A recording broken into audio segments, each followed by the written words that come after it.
good evening. Welcome, one and all. Good morning, good evening, good afternoon, wherever, whenever, however you all are.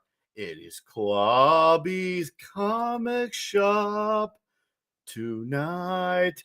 How's it going, everybody? Nice to see you here. All right, let's acknowledge those faces, our wonderful, amazing faces. Grim, Vulcan Lives. What's going on, Vulcan? Stephen M. Cal-El, Joe Dog, Jonathan Conroy, Subhuman 84, Dave C. and Blazing 64.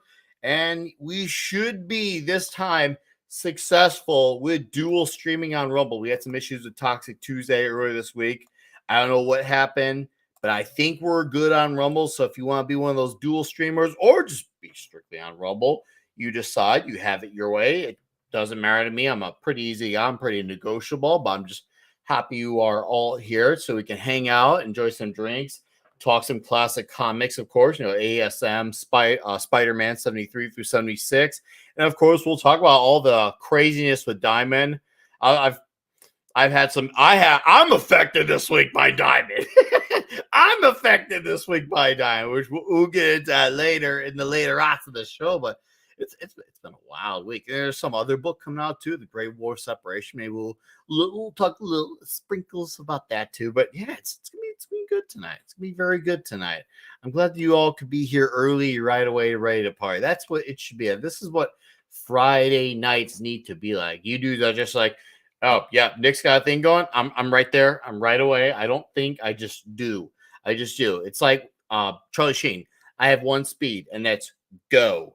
And you guys, you just go. You showed up, you came, you're saying, and you're absolutely ready to conquer. I think I got a gentleman backstage with me too who's ready to conquer, which, by the way, chat, we need to give this man a huge, resounding, happy, belated, what was it he said? Was it a birthday he said that he was hiding from us, D-Bud? No, who cares about my birthday?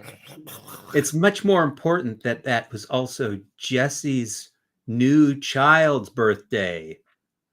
That Jesse, the common nerd. Yes. No, we're going to celebrate both the occasions. Let's be real here. It's a great occasion.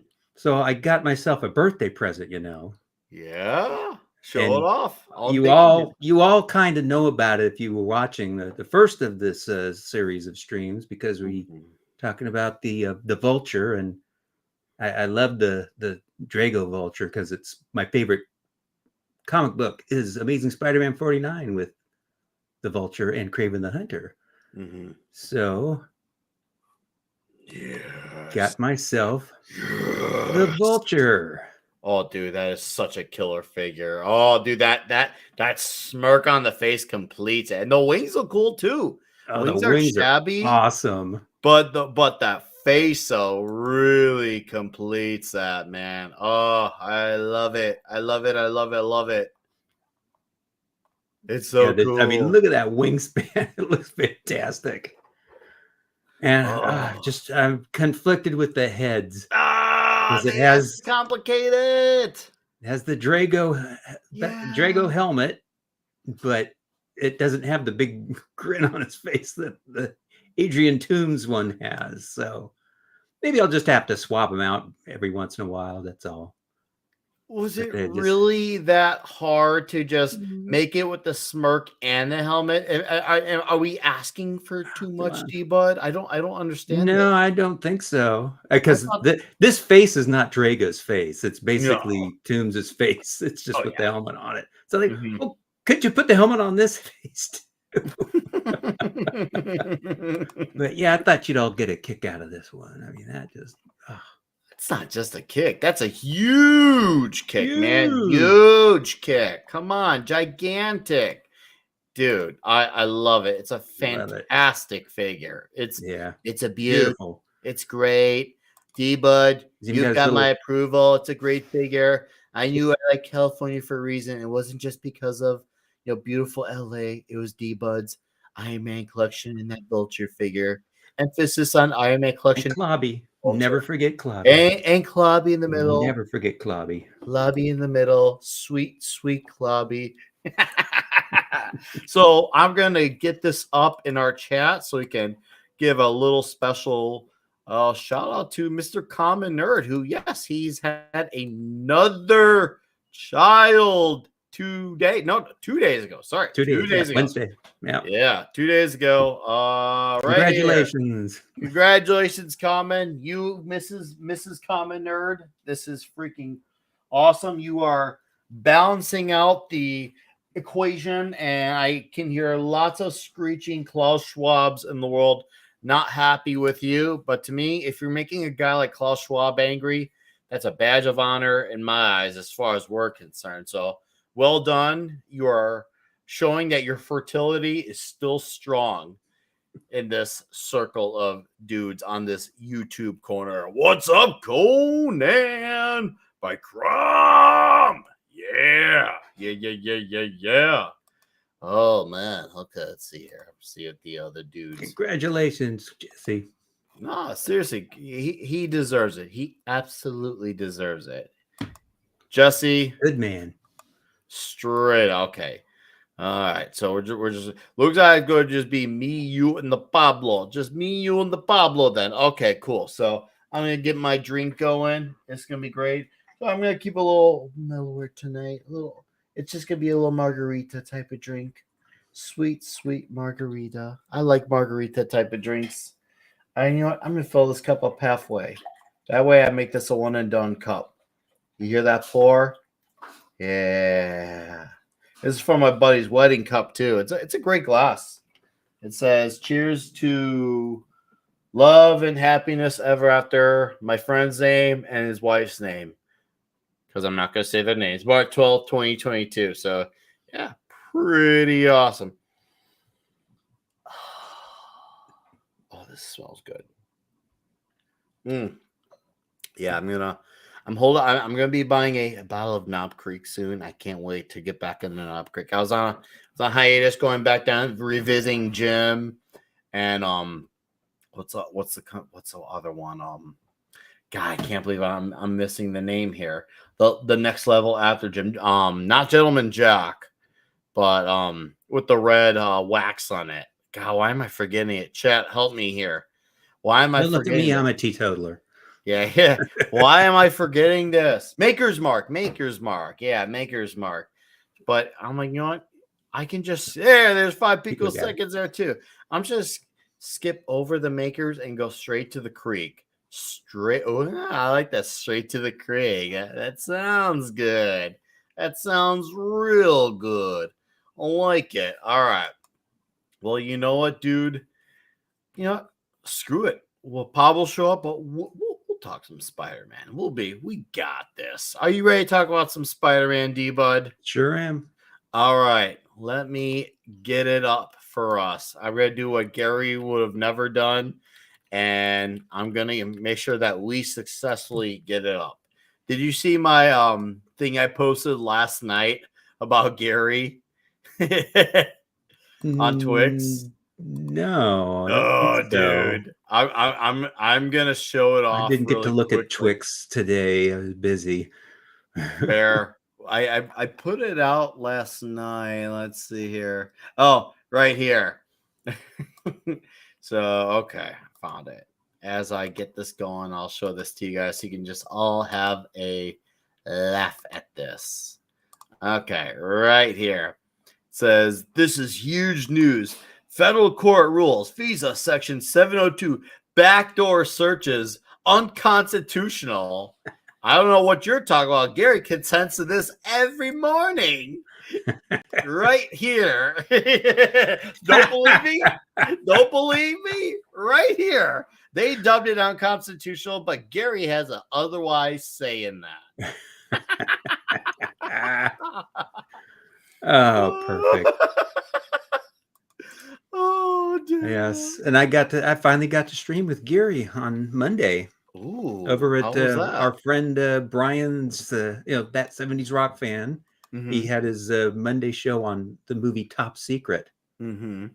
And there's a scene in that movie, of course, where they're in a prison cell, and the Val Kilmer's character, his manager, has complaining about problems with his marriage. So he hands him, oh, well, maybe this will help you. And it's a device called the anal intruder. I can already see where this show went. Yes. Oh no! And somebody, who was it? I don't know if Brian had done it or if he got it from someone else, but somebody had put Geary's face over the manager's face and Culture Casino over Val Kilmer's as he's handing it to him.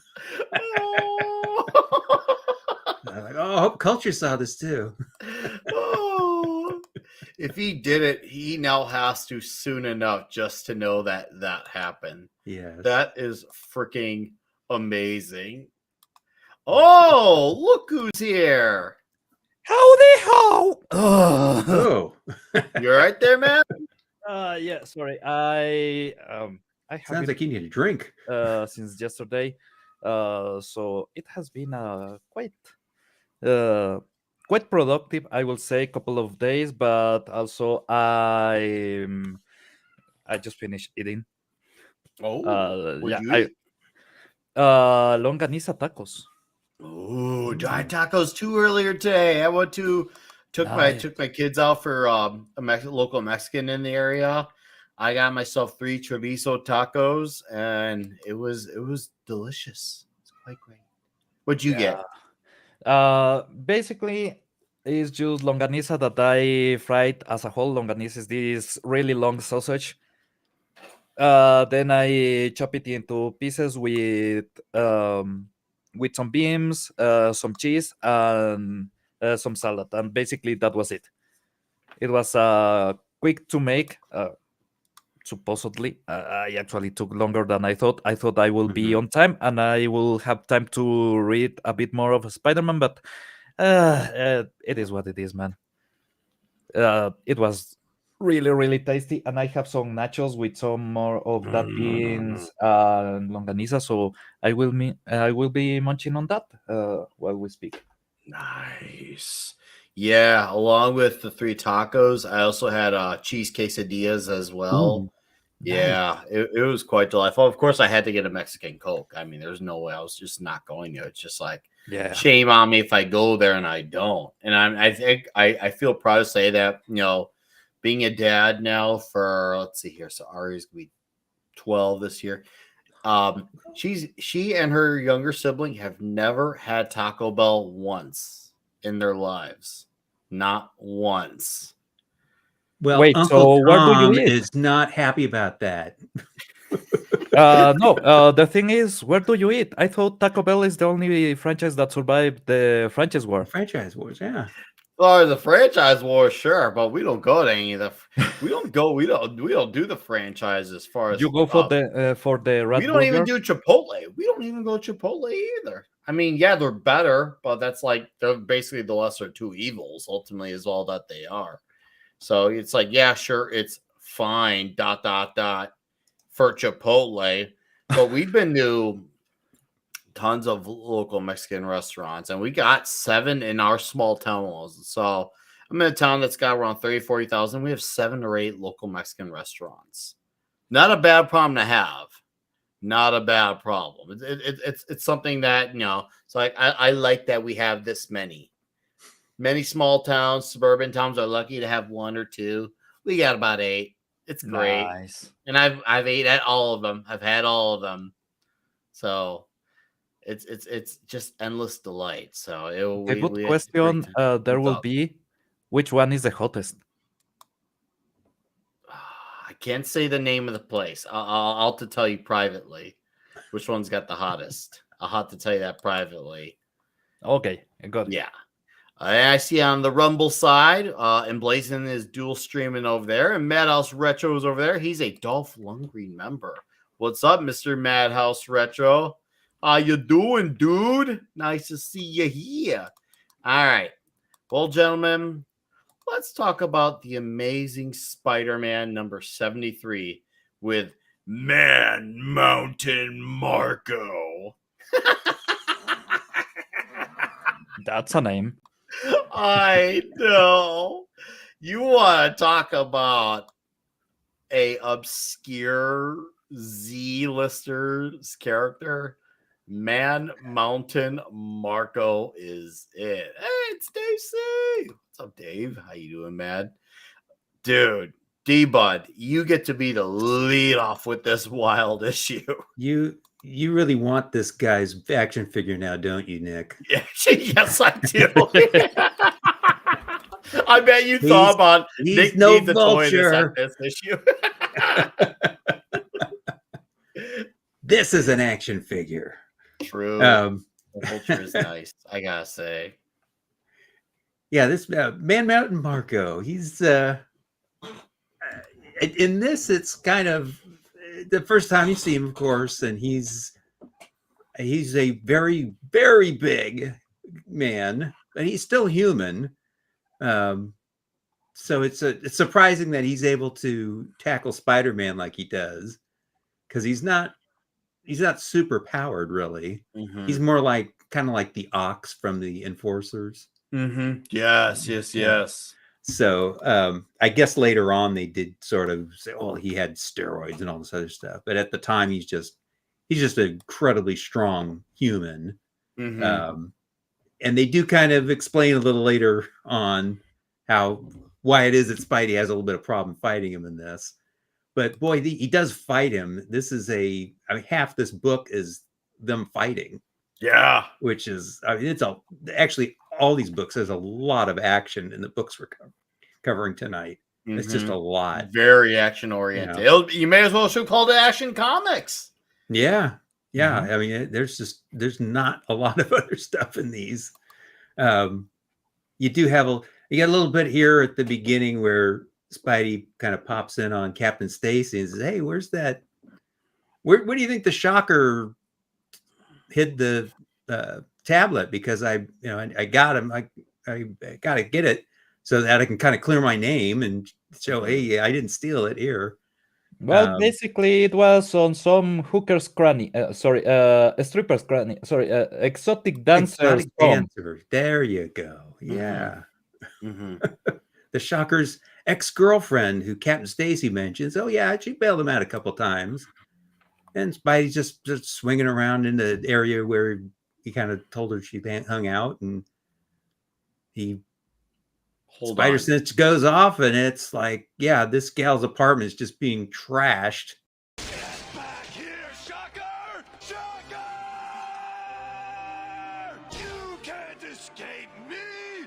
I'll chase you to the earth!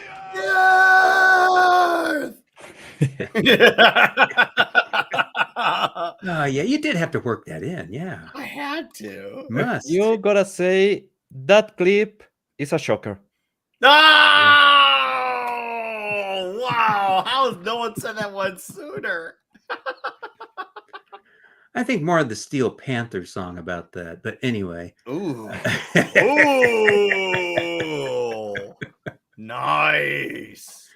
But yeah, Man Mountain Marco is just trashing this girlfriend of the Shocker's place because he knows she's got it. Mm-hmm.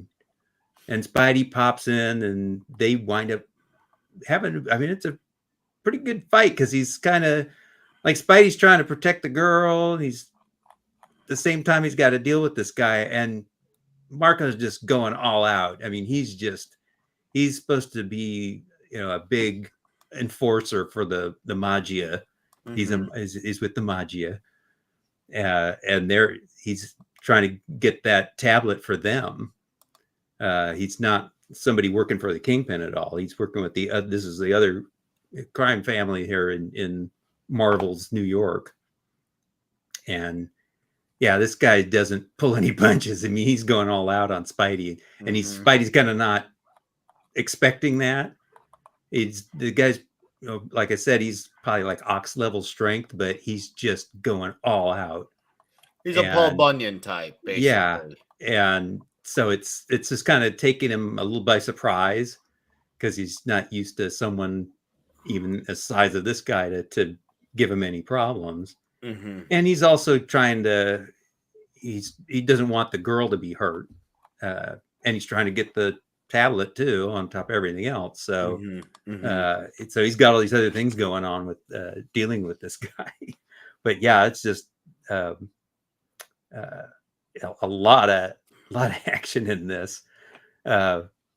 The other thing that's going on though is you've got this other character that pops up into the story that we haven't seen before, and this is Mr. Cicero. Oh yeah, Caesar Cicero. Caesar Cicero, Yeah. yes. Yes. Another Magia man, Mm-hmm.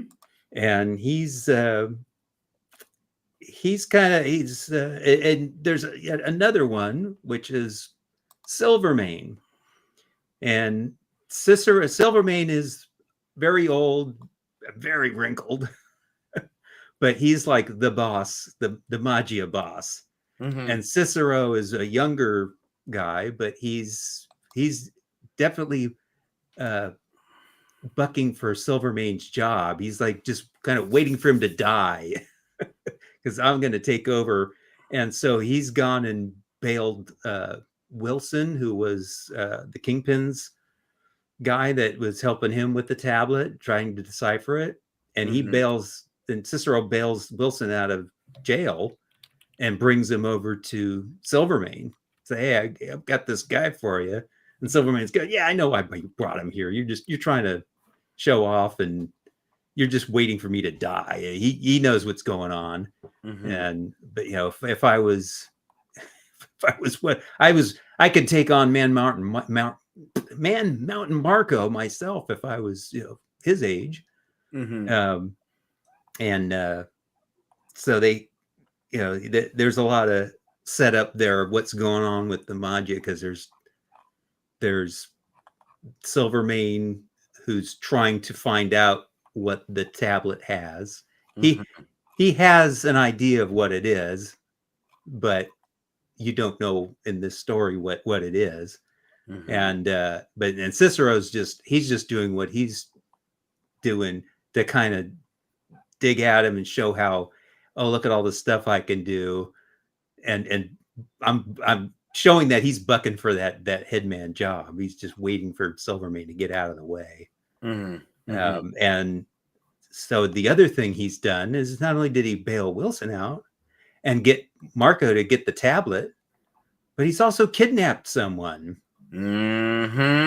Someone essential. Yeah, somebody we've met before. One Dr. Connors, aka the Lizard. Yeah, so it's like, yeah, this Cicero guy is like, I'm getting all this stuff because, well, why would you need this guy for anything? But we'll find out. So that's nice setup of what this whole has been building up for, because on 5 issues into this, and we've got a few more. This is a long story, but we're getting to what the tablet is all about. Yeah, no, I agree. You could tell it's starting to really culminate things together. You're starting to feel the web starting to finally weave itself into fruition. And yeah, I agree with you. I really enjoyed this issue. It's fast, lots and lots of action. It's a great fight between Spider-Man and Man Mountain Marco over the tablet. For those of you in the chat who are familiar with the 90s Spider-Man, the animated series, you could probably say that the show had a loose emphasis on loose adaptation of this story when they had Silvermane had actually different. I think Hammerhead actually went for it instead of Man Martin Marco, and they called it the Tablet of Time rather than just the tablet. Now it does the same thing that you saw in the comics to the show, same exact thing. And basically, what happens with Silvermane as well is the same thing. It's just a slight variation of the names. Nothing that's like it did tears away from like, oh, why they do that. It's just like, oh, okay. They just kind of just tacked some words on, but nothing major there. Not a big deal. But that all said, tons of action. Bring in some big players. Bring in the Lizard. Obviously, George Stacy.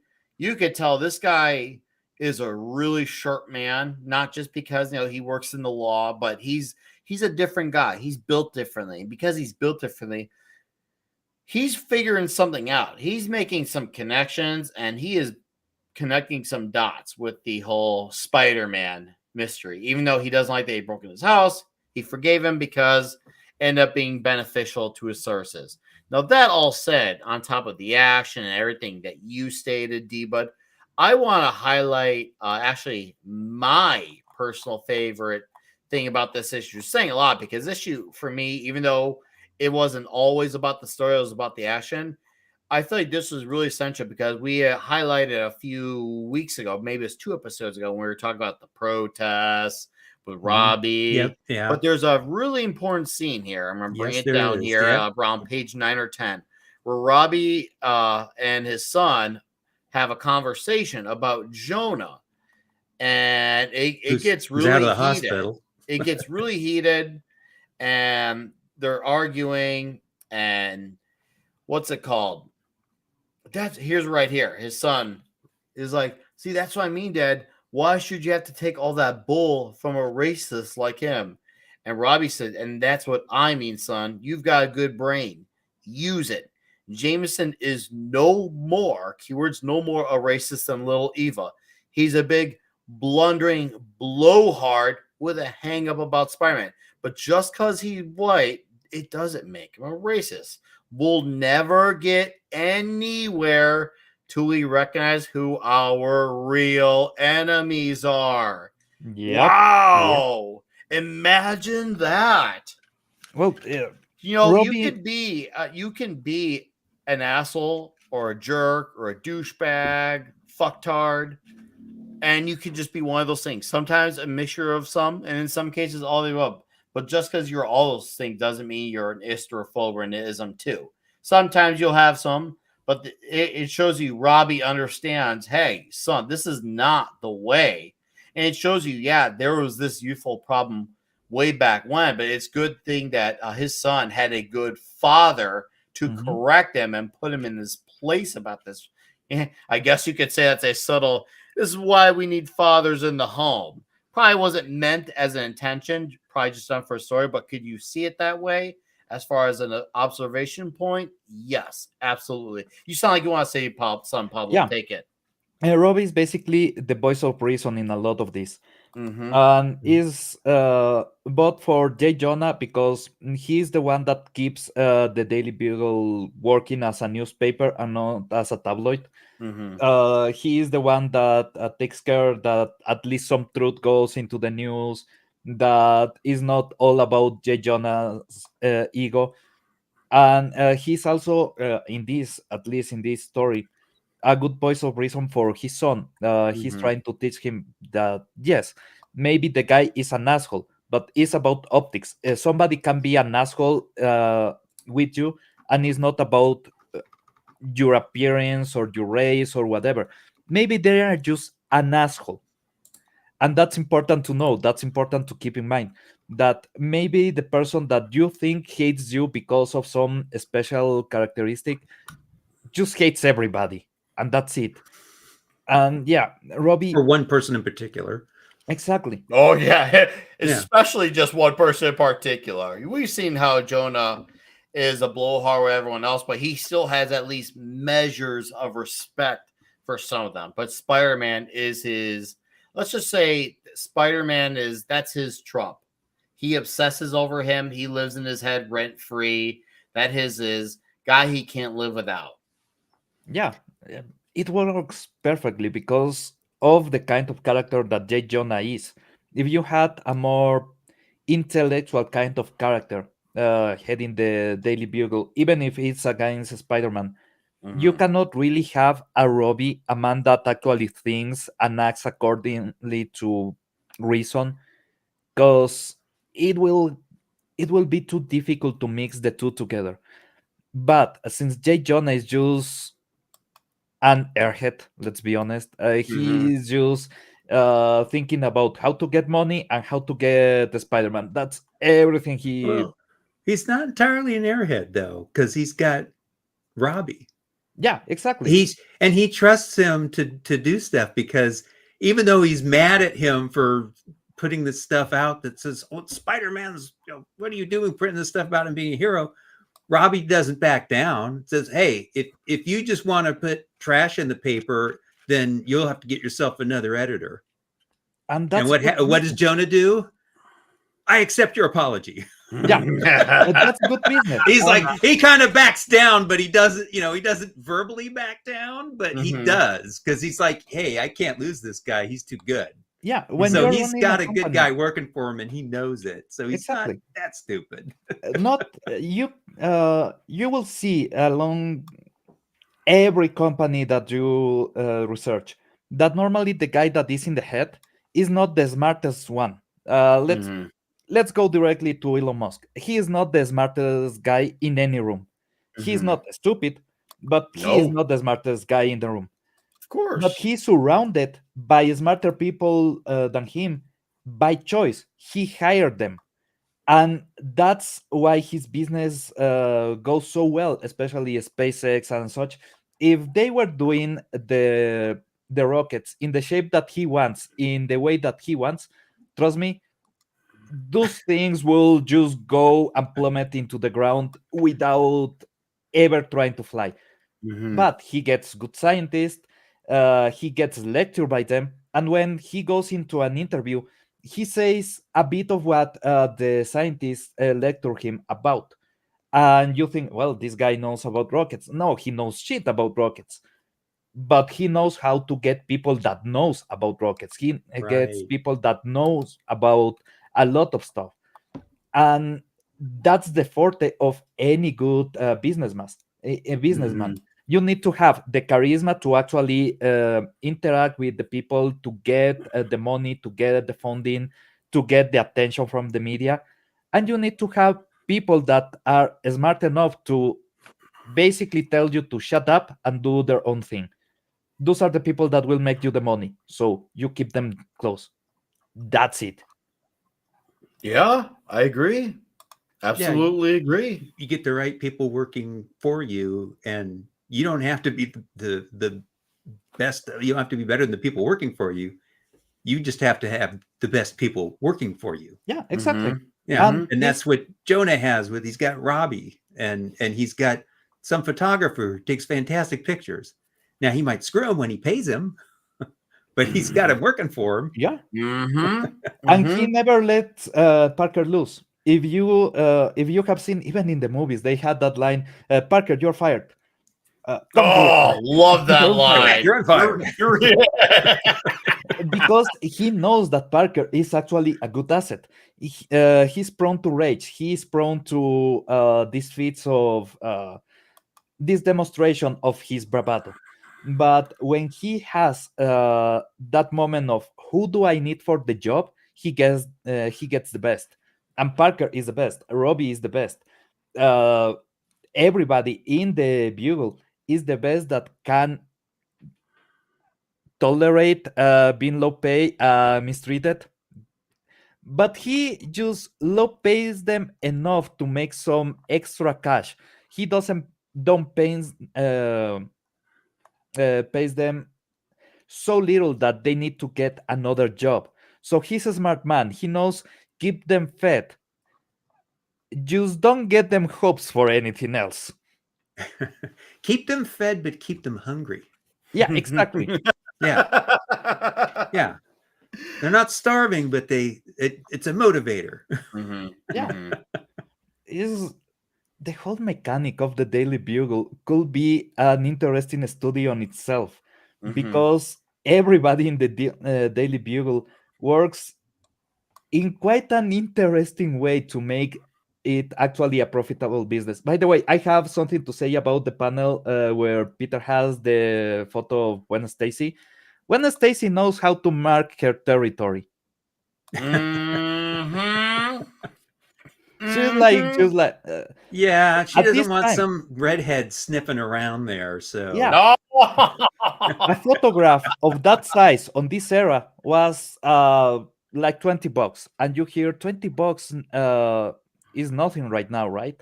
This is the 60s. $20 was a hell of a lot of money. And she is just wasting that because she wants to know that anybody that gets into Peter's living place, be it with Harry or his own apartment or wherever, he has this huge photograph of her signed by her that is basically this is mine. A smart chick, I will say. A smart chick. Yeah, she's a science student. Yeah, she's on Yeah. STEMs. Well, dudes, I think it's safe to say we all really enjoyed issue 73 a lot. Yeah. It was a mover. It was fast. It was punchy. No pun intended. It really was punchy. And we moved the story forward. We were getting dominoes starting to knock down. We could feel the escalation rising. Key figures being brought in late in the game. It's almost like the equivalent of the relief pitcher being brought in to change the game a little, aka the Lizard's the relief pitcher, if we're going to use baseball talk here. And it does change the game. He really does change the game with everything it's about to happen. He changed the game so much, you can argue he's the one who brings the game into extra innings. If you want to make it even extra baseball talk, he brings in extra innings. Yes, but we'll more on that later. But for our chat here, who's been hanging out with us tonight, to all of you on YouTube and Rumble, thank you all for being here. This one's out to you. Cheers, beer, salutes, salutations, and to D-Bud's birthday and the common mirror for his 900th child. Cheers. Salud and happy birthday. Right? This guy Thank right you. here. This guy right here. Man. It's an honor. Hell yeah. A freaking honor. Okay, let me get this issue. You gotta go ahead and chat. I'll take about 20 seconds. Talking Spider-Man on your birthday. Gotta be really, really good, man. That's a good birthday. Mm-hmm. Just saying. I'll be saying. Okay, I got it up. Let me. By the way, so I think we are now going into a tale of crooks and crocs. Oh yeah. Yeah, no, we are. So okay. So Amazing Spider-Man issue number 70. Oh, the man himself, Andy. What's up, Andy? Nice to see you, man. Thank you for dropping. Happy birthday to your dad, Nandy. Oh, happy birthday to Sir, Happy birthday too. Sir Masterson. We'll call him Sir Masterson or should we say Father Masterson? You decide, Andy. Either way, the message is all the same. The message is all the same. But yes, Amazing Spider-Man number 74. You have a great cover, a fantastic cover. I love this cover. And I do like this combination of Mooney and Ramita. Like, it's similar because, if you're someone who pays a little attention to extra detail, with Mooney being involved, his Spider-Man is a bit leaner. It's a little bit leaner. Whereas Ramita has a little bit more muscle bound to it. Whereas this is more of like a Bruce Lee slimmer figure. He's more toned. So that's something I've started to catch on with Mooney involved with Ramita. There's definitely more of a tone-based Spidey, which once again, I freaking dig it. I love it. Yeah. And this issue, Silvermane, is basically him and Manmon Marco are putting Dr. Kirk Connors in the hot seat because even though he's not a scientist, he's a biologist. They need him to figure out what is up with the tablet, and he needs to make action happen, figure out what it does, and see if it can be used to his benefit. It doesn't matter if he doesn't have the right qualifications or not. He's got to do it. Otherwise, he dies, and his son, Billy, his wife, they go bye-bye too. So, like most guys who are in a compromised position, you got to freaking kind of do it. So, he gets to work, and it happens. And, meanwhile, this happened, you see how powerful Silvermane is in the figurative sense. He goes up and he backhands Man Mountain Marco. He an old boomer backhanded Man Mountain Marco. Boomer.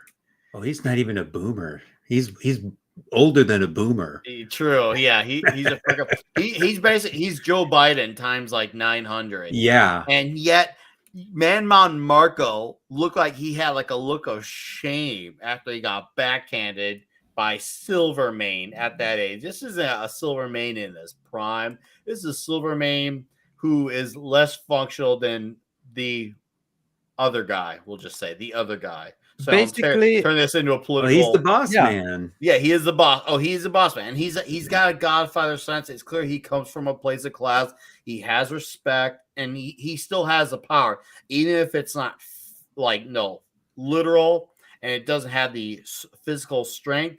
It shows you he's still confident in his ability, and he's still got all the right men on his side too. Should shit go wrong. So that all said, I love how Spider-Man finally tracks down where all this is going down, and it turns into an action festival. I love the way he's avoiding the gunshots, doing the flips and the kicks, reacting with the spider sense, dodging the bullets, dodging the chairs, swinging the guys around.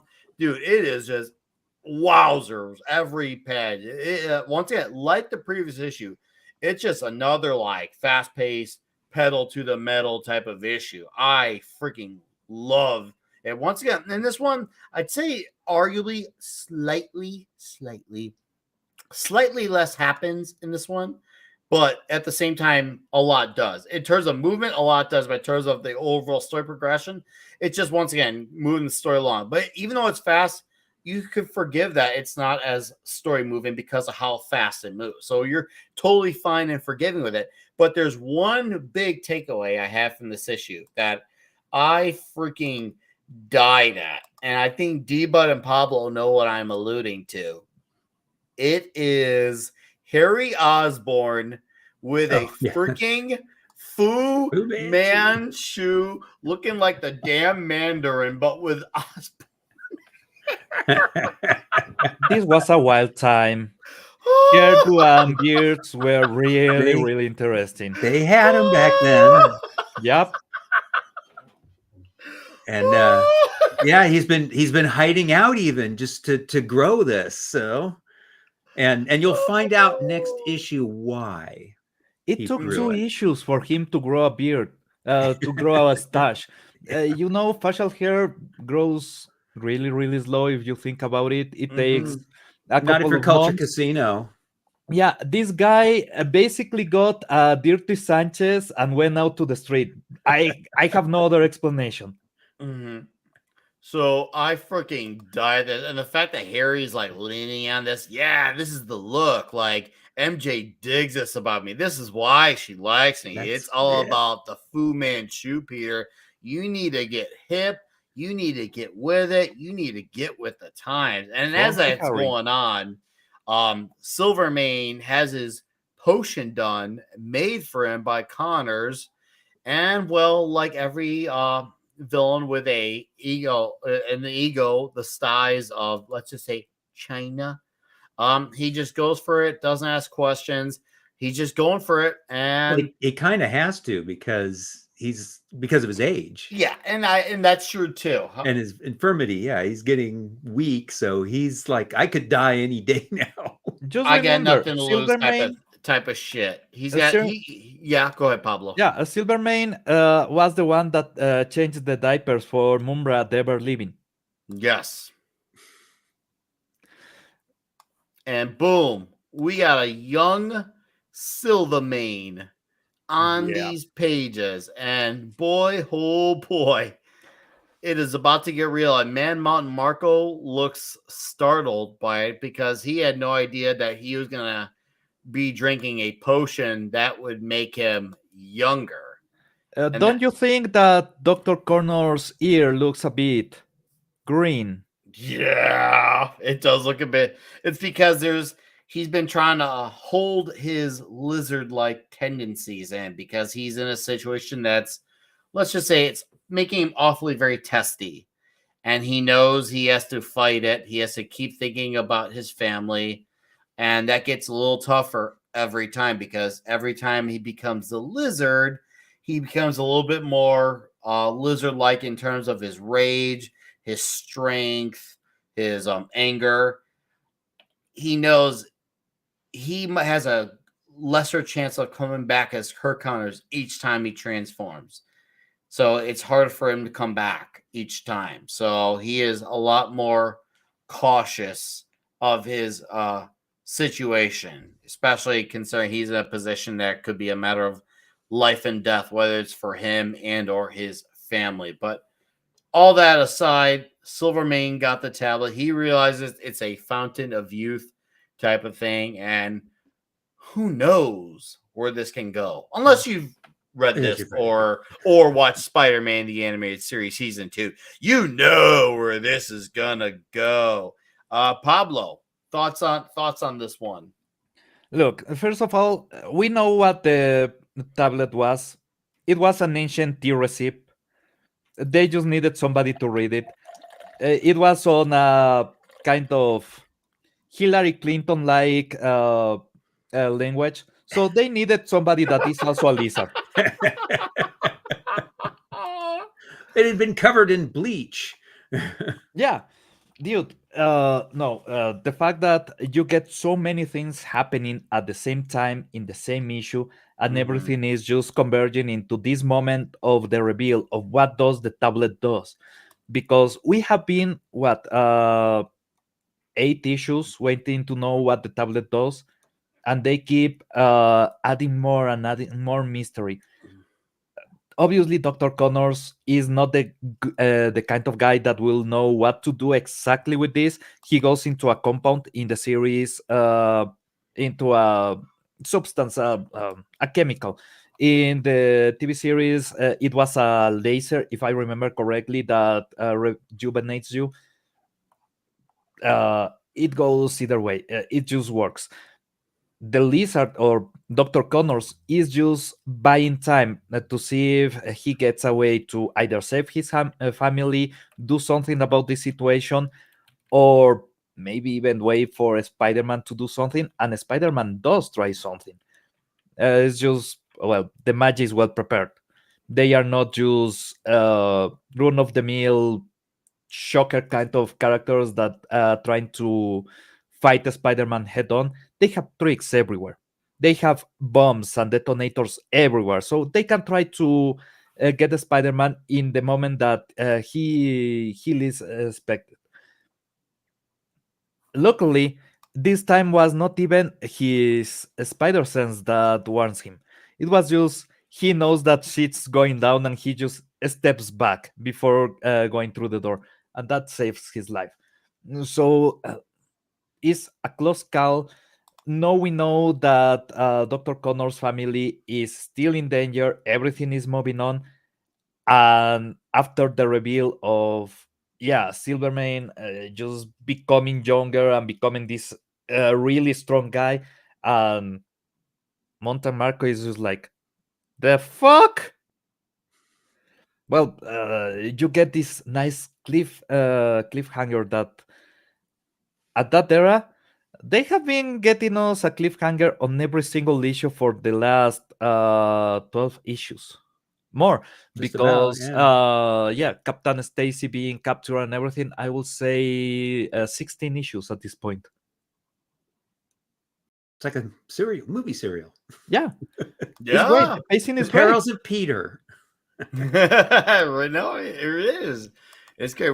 We see, especially because of this recent extended storyline, we see his real life become a lot more hectic because of it. Like his life of being Peter Parker has gone to the way downside even more so because of these last several issues. You don't see much of his life. Other issues, we No. had a lot of his Peter Parker life. Here you had a note that said call Aunt May, and that's it. Just Harry being really funky man. It's Mhm. not that much. You don't get really an explanation on what's going on with Aunt May. You don't get an explanation of what's going on with Gwen Stacy, even though we get a bit of an explanation on what's happening with Captain Stacy. But Gwen Stacy, these 2 issues has been in a couple of panels at best. So yeah, Mhm. this is a Spider-Man, and all Spider-Man is not about Peter's life. This time we have something that's happening that is really big, and we Mhm. need to hurry through it. We need to go to every detail on what the magic's doing, what Dr. Connors is thinking. That at points he even feels his lizard arm. He feels that everything is starting to change, and well, maybe there's hope for him, because I don't know, this kind of tea might have some properties that may help him. Just saying. What's up, Steve? He says he's putting Spider Girl to bed. Have a great stream, Clobby, sir. You have a well evening. All right. Thank you Hell for yeah. dropping in. I appreciate you, Steve. Appreciate you. Yeah, Pablo. I really enjoyed the issue and all the craziness going on. It's so crazy how it was little of the story, but yet so much movement was happening. It's really tricky to pull out that balance, because nowadays, if in a lot of modern Marvel, not only is there a lighter story, but there's also no movement at all. I can forgive if a story is lighter on story, but there's a lot of movement. This is at least say, hey, we'll balance out this for that. Nowadays, modern Marvel is just like, no, the story is light, and also there's no movement, literally and figuratively. So now you're getting clobbered by the worst of both worlds. So you're like, oh man, bro, what? It's absolutely insane, the formatting of the story and what it's done for Yeah. modern Marvel. The writing for the trade, I'm not gonna deny it has its place in the world, but it doesn't need to be once again on every story. I think some stories work great for it. I there's tons of stories I read. I'm like, this fits perfectly. Okay. But once again, the one size fits all formula does not need to be happening, because you all need to be trend followers. Learn to be trend setters. Trend setters. By the way, I got some breaking news. And we'll talk about after we talk the next two issues. But Dark Horse Comics has officially let go of Neil Gaiman, or as Andre from Midnight's Edge would like to say, Neil Gaiman. Because Wait, what? that's our Dark Horse has officially parted ways with Neil Gaiman. Here, Huh. I'm putting it up on the screen real quick. I'm gonna read this in the Andre voice. Dark Horse takes seriously the allegations against Neil Gaiman, and we are no longer publishing his works, confirming that the Anansi Boys comic series and collected volume have been cancelled. Huh. So Okay. I we didn't see that coming. Oh, totally, dude. We all knew that was gonna happen. Yeah, because I saw Gary Nerdrotic posted it, and I wrote to him, and Dark Horse said in quotation marks, "Neil, you gay man," and I put in KNEEL for Neil, as if you're bringing one knee to the ground. Neil, you gay man. He is by curious man. Ah.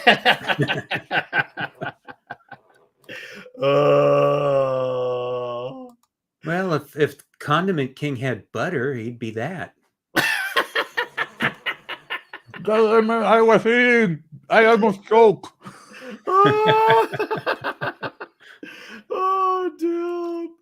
Oh. All right. For number 75, I'm going to let you guys handle this one issue.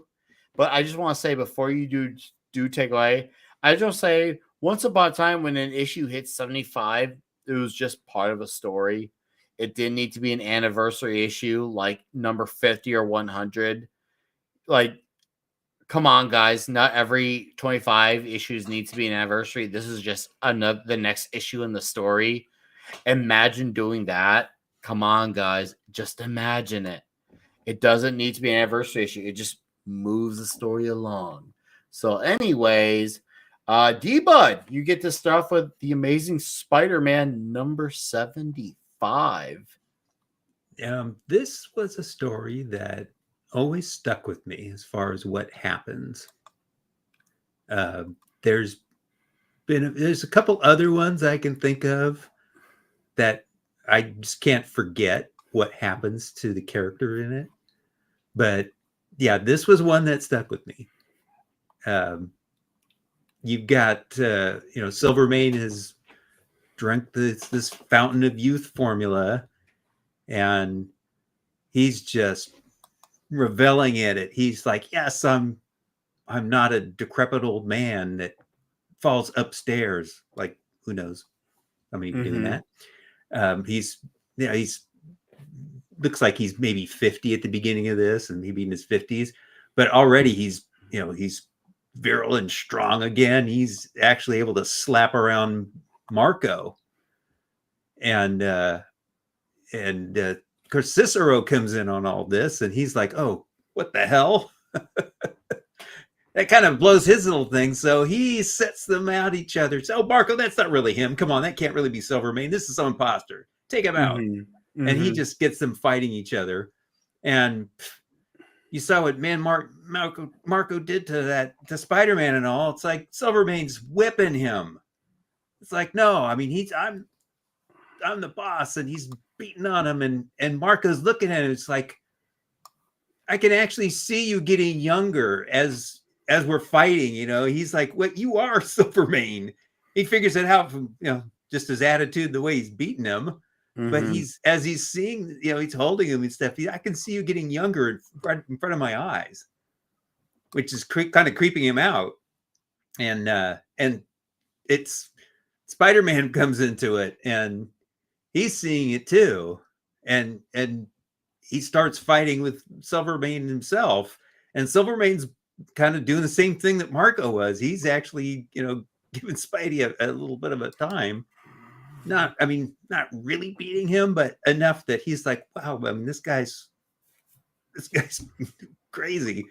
And he can see that, hey, he's just getting younger as we're fighting. I can see him getting younger. And as he's getting younger, he's just getting more and more excited. I'm like, oh, he's in his 30s, and I'm like in my 20s, I'm in the prime of my life. And he's just, oh, I'm really gonna nail you now, Spider-Man. You can't even stop me, which, I mean, it's just completely gone to his head. And Spidey's listen, it's like something's going. You're still getting younger. He notices his voice is getting shriller and shriller as they're fighting, and he winds up he has to fight with some of the other guys, and Silvermane, Cicero comes into Silvermane and sees him kind of laying on the floor a little bit, and he picks him up, and he's like, no way. He's like freaked out because he's like a teenager now. And eventually Spidey beats up the other Magia guys. He's kind of hearing, like, he sees him running by, and he's like a kid now, and he hears like a baby crying, and he goes into the room, and by the time he gets in there, there's just clothes. I will say he was de-aged to nothing. Yeah, he was not just clothes. Spider-Man didn't look good enough into the. He was a zygote. If he did that, he will have found a sperm just lying there. Going, help me! Help! Yeah, it was just a G stain in the shirt, and that was it. In the underpants. Probably in the underpants. But yeah, that was, I mean, that whole sequence of him just de-aging all through it. And it's like, it's creeping out Marco, it's creeping out Cicero, and finally Spidey's like, oh my God, he's gone. And it's like the cover picture where he's just walking away with his head in his hand. He's like, man, that was just what a bizarre way to die, because he just disappears. So this story is one that just I've always remembered this story. It really stuck with me as an ending to a villain, which of course he comes back somehow. I can't remember how they brought him back, and he might up becoming like a cyborg and all this other stuff. But I'm like, no, this is what happened. He just disappeared. All that other stuff is fake. To me, this is what really happened to Silvermane. Is he de-aged to nothing. And it's like, and Connors kind of alludes to that early on, because they're like, Joe, what do you don't let him get away and all this stuff. And he's like, you don't understand what's going to happen. So Connors kind of knew that this was going to happen to him. But of course, the stress of all that winds up causing Connors to turn into the lizard finally, which you knew was going to happen. Come on. Oh yeah, you don't bring Connors back and just have him not become the lizard. He's got to transform. Yeah. Oh, and hold up, real quickly, core member, what's up? All right, go ahead, Dee. I had to had water. Member. I like the comment. Well, and the other thing that actually was mentioned in last issue is we find out that Billy knows that his father is the lizard. Mm-hmm. They didn't know that, and they tried to keep it from him all that time, but he wasn't stupid. He figured it out. So they're, Mrs. Connors, and whose name is Martha. Save Martha. Why did you say that name? And so that they're worried about him because Spidey finally finds that Martha and Billy, and he rescues them, and they're like, "Oh, where's Kurt?" And oh, I don't know. I was hoping he got away. Well, we were hoping he was with you. I was like, well, we kind of figured they kind of know what's happened with him, that he's turned into the lizard, and Spidey's, we'll find him. But yeah, it's more that, I mean, that Silvermane story just that just kind of blows everything else away for me. I just that whole sequence of him through this issue where he's just de-aging is just, it's the first time I saw a story like that really impacted me. Like, wow, that's a Twilight Zone like death. Mm-hmm.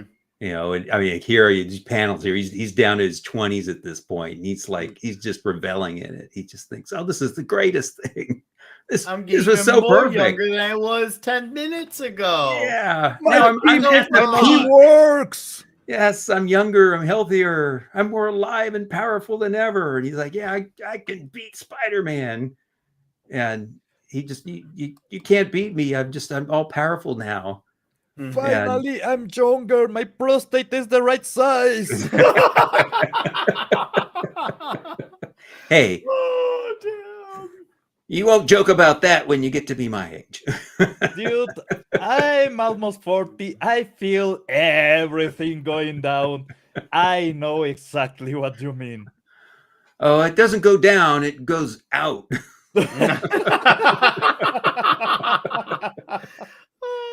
Yeah.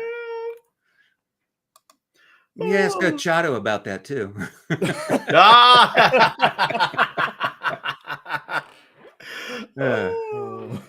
All right. It sounds like D-Bud has made his piece. Pablo, go for it. Your thoughts on number 75? It's quite a poetic ending to the whole ordeal with the tablet, and it's not really the ending, but is at least the end of this saga of the tablet. It's just, everybody was trying to get this power, this mysterious tablet that holds the secret of something we never are told what. And the only one that thinks maybe this secret is actually dangerous is the guy that tried to look for another secret and turn himself into a lizard. So he kind of gets how these things go. He's wiser now to this kind of stuff. But the fact that we have Silverman first beating Marco, then having a fight with Spider-Man. While he's having the fight, he's still rejuvenating, so he is no more energetic. He can get a bit of a moment against Spider-Man where he doesn't really beat Spider-Man, but he gets the hit with Spider-Man. He really gets Spider-Man into a tight situation. And then the moment when he's running, and especially because I saw the cartoon, obviously, I knew where they were going. But if you don't remember, in the cartoon, they changed the ending. Yeah, they made him into a baby. Yeah, exactly. They don't kill And he had a him. daughter, and the daughter has to basically take Yeah, care of her. she's the caretaker and everything, and that's there's that moment of not levity, but at least a bit of hope that he may become a better man, because his daughter will turn him into a good man. In this, he just disappears. Yeah, And this was much more impactful to me because of that. yeah, If he had just been a baby, no, it was the fact that he just disappears. Yeah, and and I'm sure that was done because it was on a kids show. That's probably yeah, why. That was Mm. probably their compromise. but the cover makes you think that somebody's getting shot, somebody Yeah. is going to die in another way. And no, Mhm. this is just the hubris of this man that wanted to live forever, that shortens his life into a almost comical way. Because yeah, he got Well, it's joked. a cruel. It's more of a cruel way to me Yeah, because he was going to die anyway because Mhm. he was so old and he was on his last legs. That's just why he was so desperate well, to he get was this. still kicking Marco. Oh yeah, but he was still he knew he had a short time to live Mhm. because he was so old. Which I mean, he's only supposed to be 80 something at this time, which is a baby nowadays. But for it to he thinks he's got it. Now I'm back. I'm gonna live much longer. I'm gonna be at the peak. And as he gets younger and younger, he's feeling better and better until he gets past that adult stage and he realizes, oh crap, it's not stopping. And it's just it's a cruel fate for him that you got what you wanted, Mhm. but Mhm. you got more than you wanted. Mhm. Well, that's the deal. There was a bit of mysticism with this tablet. The fact that it just makes some tea. Well, that's the only part that I'm still kind of confused about. That what was the you get the formula of eternal youth and you write it on a stone tablet a long, long time ago, dozens of years ago. And somehow they need a guy that has nothing to do with linguistics, with history, with any other branch of science that will actually help to decipher this. And the guy just like, I will mix water and some shit. It will work. It works. And nobody Well, thinks maybe try it with a rat first. I mean, there's scientific method, and Dr. Connors should know. But also, Dr. Connors drank something that turned him into a lizard, so maybe he's not the right person to follow due procedure. Still, maybe a rat, maybe a raccoon, something that you know that if it dies without you dying. I'm just saying, science on this time was weird. Let's remember, Spider-Man gets his powers because they were working with radiation in the middle of a presentation with nobody being protected. So, Mhm. uh, yeah, checks out. It does check out. That it does. I tell you. Well, dudes. Well, look at those eyes. Only the beast remains. Only the beast remains. And that beast is Neil Gaiman. I think Well, Deba wants to show off some shite.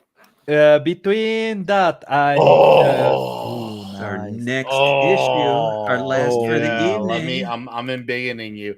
By the way, I got to correct myself. I don't know why I said Ramita, but I meant to say John Bushima. John Oh yeah, the Bushima with interiors Bushima, Mooney yeah. is having a bit of a leaner figure. Like you can tell once again that when I said about the Ramita has a bit more muscle and like Bushima still is more muscular, but he is more like a slimmer Bruce Lee toned figure, is what I meant to say. Yeah. Well, I like he does a lot I like more Bushido of the Spidey. shadow on this. Oh, Mooney's I inks. love it. I He love does it. that's what I think really stands out with Mooney's Mhm. inking. Mm-hmm. But yeah, Bishima's art in these is fantastic. It's so good. You do have bigger panels, which Yeah. is why the story moves pretty quickly. Mhm. Is because you're dealing with only 4 or 5 panels on a page instead of 9 on some of the older ones that we were doing. But this is it's just beautiful artwork. Here's a lot of shadowy work with this non-lizard stuff. Let me embiggen one more time. Oh, that is nice. Yes, and this stuff with the as far as the non-action go, this is important stuff. Yes, this right here. Yeah, these pages are. You got Gwen and Peter. She's kind of questioning, where have you been? Why are you disappearing? Is it another woman? There's a good redhead? answer. Okay, if a girl start to give you shit about you disappearing and everything, there's always a good answer that will not get you in a lot of trouble. I have an affair. Well, that's what she thinks he's doing. It's like, no, it's just you. But she's like, oh, that's okay. I'll be waiting for you, Peter, even if it takes a lifetime. A lifetime. Wow. You are committed to the cause of love there, Gwendy. Yeah, that's not that long if you think about the lifespan of Gwen Stacy. Yeah, She about means like 30 more issues or so. Yeah. Wow. But you also have some important stuff over here. Yep. Because you got the this tete-a-tete here with Captain Stacy and Robbie with their continued investigations into who is Spider-Man and what are his motivations. It's like they're really tight on this, and they seem to really be in agreement. Well, if somebody asks you who's a Spider-Man, you have there a right answer really easy. He is a man and a spider. His name says Al. Deal with it. Oh, that panel is great, man. That panel is fucking great. Yeah. Oh, yeah. And you have the ads. The ads were great on these issues. Yeah. Oh, look at those spy cameras. New ramjet engine burns gasoline. Five's like sip. Remove blackheads in seconds. I'm asking for a friend. Should you really ask for a surprise package from a comic? Oh, dude. Oh, that's nice. Beautiful artwork. Oh, dude. Yeah, Bushima is so I love good. This. Yeah. And that Mooney inking, there's a distinct look with Mooney. Yeah. They really are. They're like, when I think of like Bushima with Mooney, they definitely have a bit of a dynamic duo pairing. They're one of those things where you kind of make them synonymous with each other because of how well they work together. Holy crud. Yeah. Yeah, it's a good pairing, really good pairing. I guess we could call this homoerotic simpism 5 Pico. If we really go with the whole simp thing here, we'll call it homoerotic simping because we're just in love with what Bushima and Mooney were doing with our boys. How do you think Neil Gaiman got all those women allegedly, Pablo? Well, we'll go over that shortly. We got one more issue. We'll go over a little bit of that shortly. Just one thing. Like did you guys notice on the newsstand that they were selling Silver Surfer comics?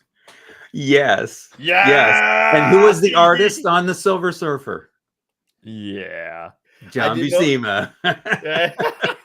That's a little, that was a great little in joke on that. Yeah.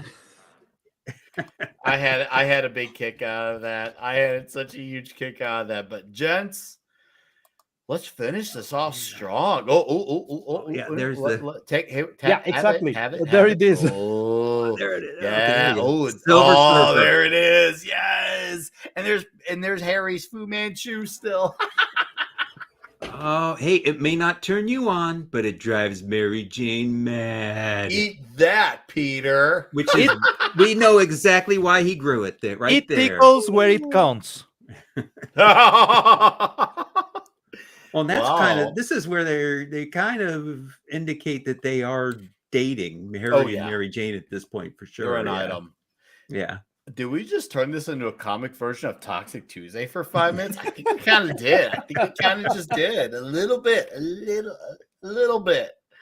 All right, Jen. It's a Nick Weiser thing. It's not just Toxic Tuesday. Just to respond, You bring to out the respond homo to- and the eroticism. just to respond to 5 picoseconds, I know we'll go into detail in this, but he asked, how do you think Neil Gaiman got all those women for a cover up? He needed to say that he bangs women. That way nobody knows. But his name actually reveals the truth. Gaiman. Gay man.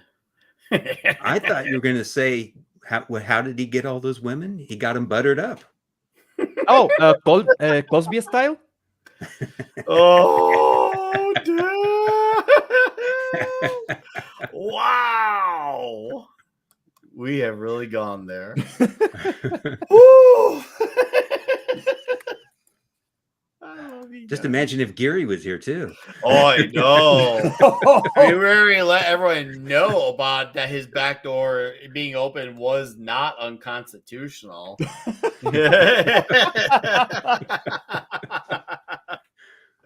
All right, gents. Let's get into number 76, and we're going to talk about Neil Gaiman.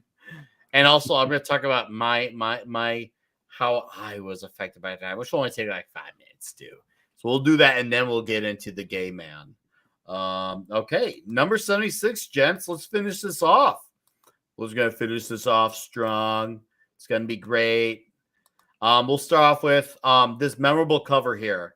I am in absolute eternal romance with this cover. This cover to me is like straight up music to my ears. Like, I wish this cover would give me a Chuck Norris roundhouse kick, and I would be okay with it. That's how great this cover is. You lucky Rolf. Nah.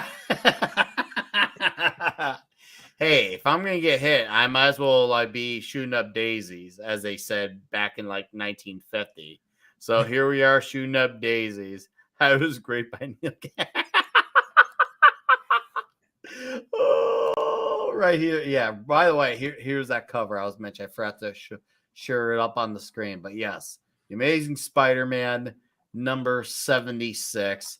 What a cover. And dude, it has a great intro here. One of my favorite ways of when you start off a comic is when you start off with a splash page, and this one does it.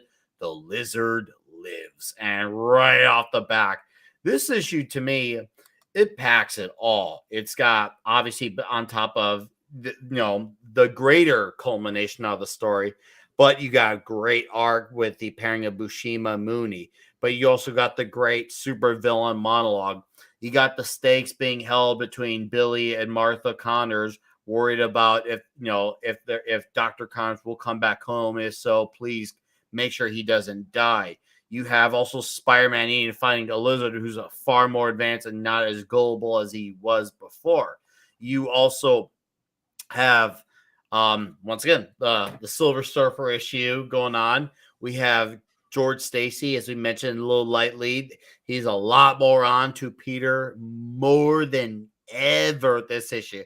Like, there's a bit of an uncomfortable easiness, even though Peter and Gwen actually kind of happy to see each other again. They're kind of clearing up the air after the previous encounter that involved Flash Thompson coming back. It's clear that Peter's trying to make his personal life a little corrected because he's kind of, well, he's not exactly shafted everyone, but he makes, to them, it looks like he's ghosting them because they don't know what's going on with him.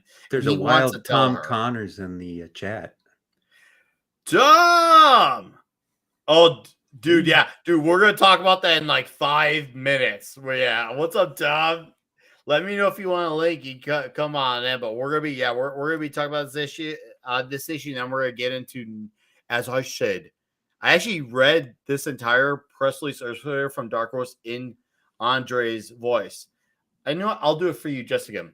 Dark Horse takes seriously the allegations against Neil Gaiman, and we are no longer publishing his works, confirming that the Anansi Boys comic series and collected volume have been cancelled. Now, do your thing. Oh, I already read that. Too late. Too late. That was worth reading twice, by the way. I do that. I feel good doing that 2 times. But anyways, bring it to this comic book. So you got the action, you got the suspense in the personal life, you got it in the superhero life, you got the great supervillain monologue. You have also 2 great lines that really stuck out to me in this issue. One line was Spidey during his fight with Lizard. He says, "I sure am popular in this town. If I ran for mayor, even Mao Zedong would beat me." And I'm guessing that must be some really terrible guy. I don't know who that is, but my guess is that's Mao Zedong. He was the Chinese leader of the communists. Oh, okay. Current year, he's right. And then there's another line he said where as he's fighting the Lizard, and he says, "Must you demonstrate God, what was it here? I'm just gonna bring it to the freaking page. Actually, no, I have it right here. Must you demonstrate everything you say? A simple word picture would do me just fine." I freaking laughed hard at that line. I was like, hot damn.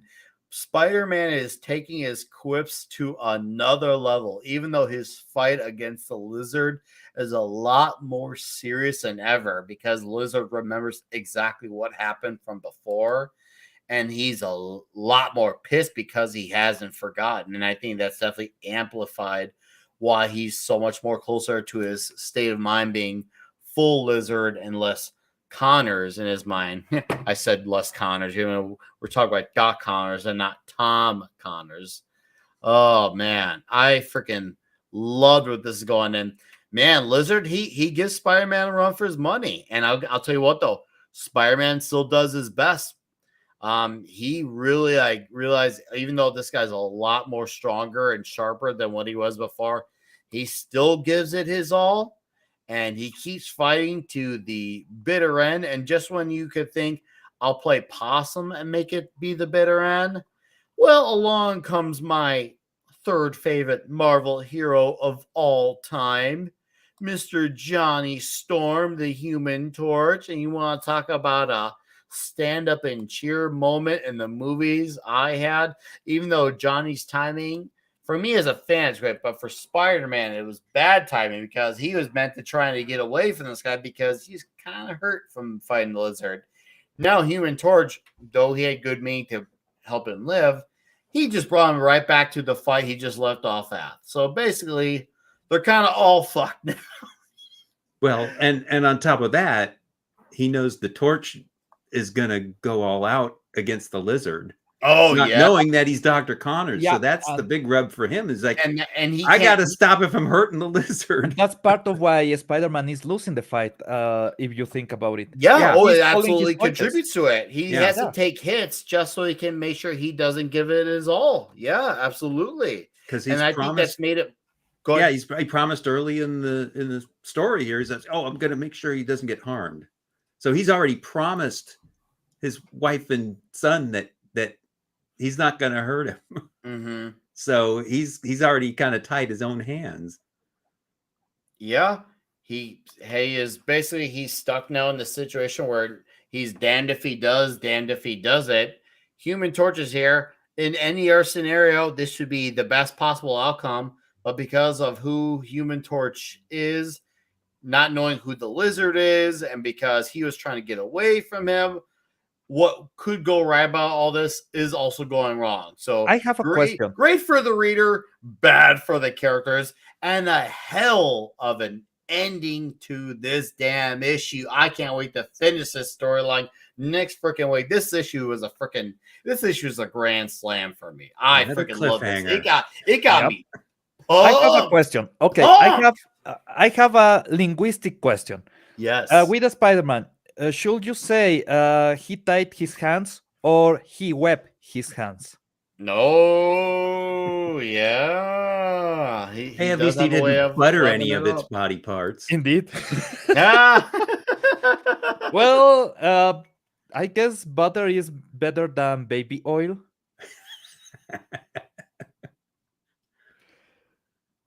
Somebody's I already love it. cornered the market on that stuff. You can't even Yep. find it anymore. It has been a weird time, butter, baby oil. Apparently, Obama is into a chicks without dicks. It's a weird time. I was not expecting any of this. Yeah, I'm gonna remember this time for the rest of my life. That's why I stress on the night shift on Midnight's Edge that you could take this current timeline of the last 10, 15 years and you can make a movie off of any genre from this timeline and it could work. This is one of those rare things where it could be any genre and it could work. You can make tons of comedies, obviously, but you can even do a good drama out of this. You could do a good horror movie, you could do a good action movie. Oh man, I don't. There's no base you can't cover with this timeline. In an ideal world, you can make all the genres represented with this crazy clown world timeline. Yeah, you're right So, about that. Science Yeah. fiction kind of prepares us for that yeah, because I whenever you know. think about how they depicted the future was craziness after craziness. Just I didn't think that Sardos was the way that we were going, but all Mhm. right, thongs and guns, I guess. You All thought it right. was going to be like America 3000 with the world taken over by women. Well, those are not women; they have dicks. Not that Obama is against Well, that. this time, yeah, this timeline. What's up, Phantom Outsider? He says, "Hail, chat. A false suspense as the torch just doesn't go destroying living things. If he did Nova Flame Lizard kebabs, torch doesn't do that." True, true. Torch is used to fighting galactic style villains. So yeah, this would Fun fact. be kind of easy peasy for him. A fun fact about the Anyways, match against the Lizard, Johnny Storm against the Lizard. Um, if you lower the temperature on a reptile, they will move slower and everything. If you rise it really, really fast, their hearts will just pop, will explode inside. So, well, Mrs. Connor is about to be a widow. Somebody should tell her. Preferably not Spider-Man because Spider-Man told her that Dr. Connors was coming home safe. Safely charred, I guess. It's not gonna end well. safely charred. That's good. That's good. Alligator kind of tastes like chicken. Does it? Yeah. She will have a lot of dinner then. Oh, yeah. Alligator's good. Get some Cajun food. Well, Johnny Storm is kind of spicy, so I guess. Oh, damn. All right, dudes. D-Bud, you get to finish this one off. Well, we kind of mentioned some of the other important stuff in this was when I was showing the panels from my copy is the stuff with Gwen. I mean that he's still trying to square his relationship with her a little bit because he kind of acted like a fool with Flash, but she is also clearly indicating that she still obviously loves him. She's into him. As Pablo pointed out, she even has him marked as her territory. So yeah, it's nice to see them kind of reconcile. But I also love the stuff with Captain Stacy and Robbie, that they're kind of they've teamed up to try to figure out this enigma of who Spider-Man is and what motivates him. So that's something you've seen already happen. They're definitely on the same wavelength on all that. And they're kind of, oh, gee, Peter, you take pictures of him all the time. You noticed anything about him, like the way he talks or walks, moves his body. You know, is there something that familiar about him or anything? So you kind of go, they might have something. They might be thinking of something. So you get a bunch of that at the beginning because Peter's like, this is going to be a hard fight against the lizard. I don't know if I'm going to survive it. So I better call Aunt May, make a date with Gwen, say hi to Harry for 2 seconds. And then after all that, the whole second half of this comic is the fight with the lizard. Mm-hmm. I mean, it's the entire second half of this book. It's all action. Peter is Mhm. smart. So, yeah, Really you're smart. getting He a lot. prioritized well. Yeah. Family, beaches, friends. Yep, that's the list. So And then basically, Peter pro patriarchy. Yep. And his super buddy, his best friend as a superhero is the Torch. Yeah. I mean, so it ends with him with his best buddy there. That's a Yeah. great bromance. Going out with the bros, man. Going out with the bros. This bro is on fire. Oh. See, this is why I like Marvel team up. I was so disappointed after issue 3 Mm-hmm.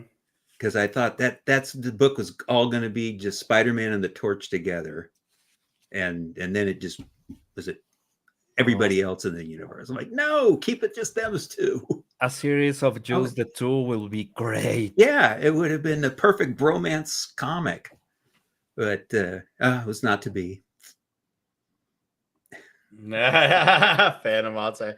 Hope here you take pictures. Don't you know him? He's also taking pictures of all Spidey films. Wouldn't it be more concerned if he knew them? Man, Phantom outside comes in with a good point. Yeah. Funny enough, he hasn't. For example, the first time that he fought the lizard, he didn't take a picture. Mm-hmm. The first time that he fought against Sandman, he didn't take a picture. Well, yeah, he took a picture of himself. Yeah, throwing sand. Getting grains of sand. Yeah. The lizard, he did take pictures, but he's like, I can't sell these. I can't reveal to the world that he actually existed. A couple of fights with the Vulture, he hasn't been able to take pictures or where the pictures were damaged. There's a lot of times, especially in fights with the Green Goblin, that he didn't show any pictures because, well, in one of them, he discovers who the Green Goblin is, and he wants to keep that identity as a secret. So, no photos for that. The fun part is that Peter Parker is a great photograph for fights with Spider-Man, but also he gets a lot of complaints from J. Jonah that he's not nearly in enough fights that the Spider-Man has. So yeah, people will not notice that he's in every fight because a lot of the fights is just a reprimand from his boss, and that's it.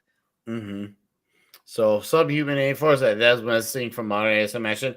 Well, the fun part is I was about to say this, but in Gavin, our friend in the chat, he beat me to it.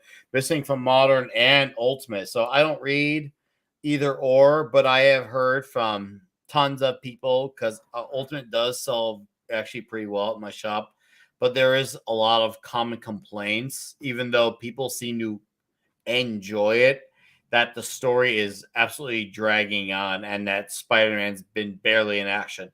We just covered 4 issues here, and every issue had several not only pages of action, but he's been in his suit at least 60, 70%, if not 80, 90% of all these issues alone. And I see my buddy Wes, I'm thinking Critical, you know, we talk weekly on our Comics Guild on Patreon, his Patreon, of course. And I watch all his reviews on Ultimate Spider-Man. He's barely Spider-Man in the suit. And apparently with a year's worth of issues now, we're a year later into it. And it sounds like not even 25% of the comics have action. And when people say, "Oh, come on, not every comic needs to have action," we already know not every comic needs to have action. We understand that. But when it's less than freaking 50% of it on a story that specializes in that, it's part of one of the reasons why these comics do as well as they do. Yeah, it's not the main thing, but it's a huge ingredient. We like seeing Spider-Man action because of what he can do with his action, the creativity of his mind, and how he applies himself to a fight, the quips, the tricks he does with the webs, the web slinging in the sky, the fact that how his actions, even when he wins a fight, he loses in his personal life. He's one of those characters where the action is essential to his his regular life, not just because it's action and it's entertaining, it's fun, but because those actions, whether he wins or loses, still affect everything in his real life. The action is a very essential ingredient for Spider-Man. Once again, not just because they're action stories, but because of how it enhances his story. And that's why I knew way back when. You guys go look at the old episodes when this show was called Comic Shop Talk, before it had the rename of Clobby's Comic Shop. I said, you know what? I'm gonna wait a bit. If I see traction is good enough, keyword on Ultimate Spider-Man, maybe I'll consider checking out. And I hear people say, like, if you read some of these issues in isolation, you'll probably enjoy them. But if you're someone who's read all 12 of them, it's starting to get irritating because none of it's inherently bad. But when it's constantly just dragging its feet, yeah, I'm not going to wait on that. They end up proving me right and wrong. I thought it was going to go bad, and maybe it hasn't. Granted, I've not read it. I'm just basing off what I'm hearing and saying. And that's great that it maybe is not bad, but I'm not still going to wait for a story that's going to drag on either.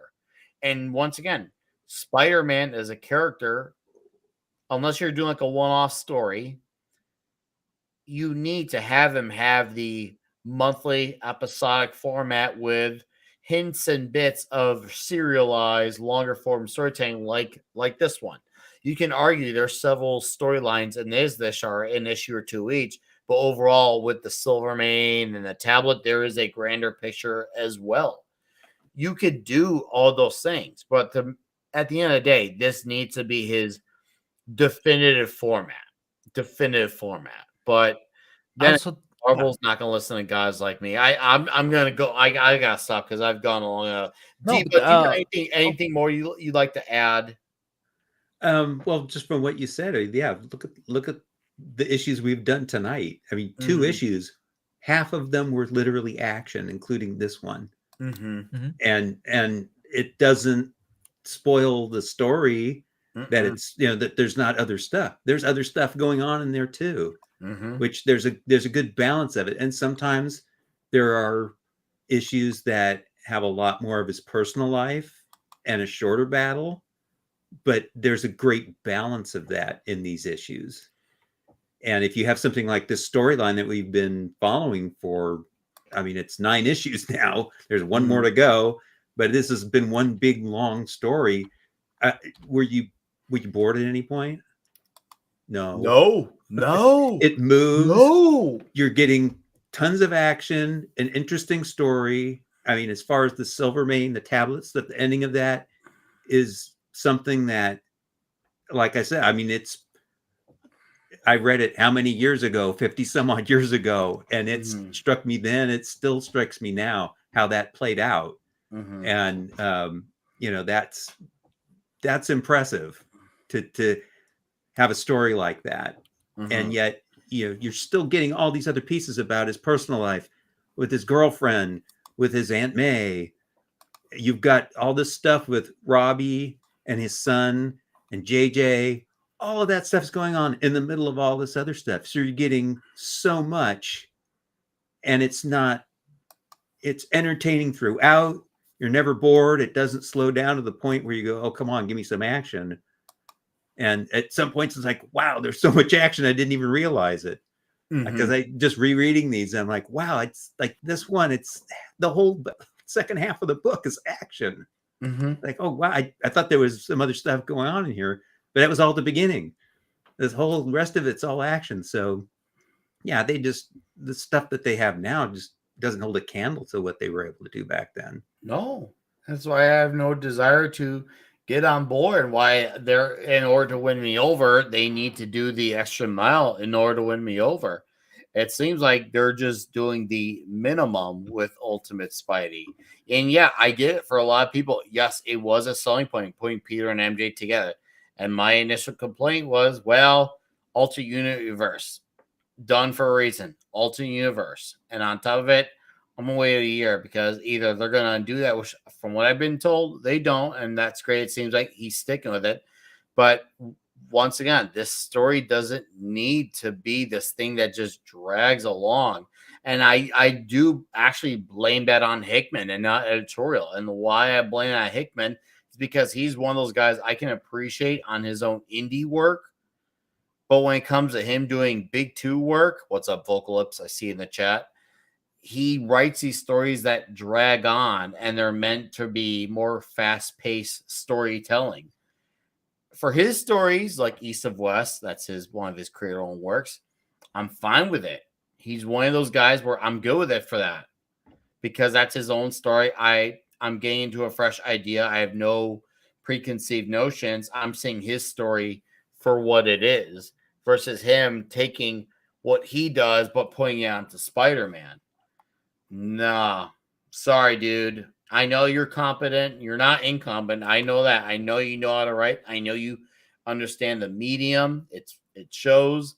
But with this type of story where it's dragging its feet this long, and I'm being told, let's just pretend Wes was wrong, and that 4 out of 12 issues and only a percentage of those pages in those 4 issues had action. Even if it was wrong, and 6 of the 12 issues had action, that's still a major problem. That's still a major problem. We should be talking 9 out of 12 issues, 10 issues. Action should be in every issue. Doesn't mean it has to take up all 20, 22 pages, but it should take up a significant portion of those issues. You can have one and done stories of like, oh, hey, Peter having a night out with MJ. Maybe some little problem goes on at the theater, and he was able to solve it really quickly being Peter Parker without having to go into a spider suit. You could do something like that. You can do those one and done stories. I actually like those type of stories. Yeah.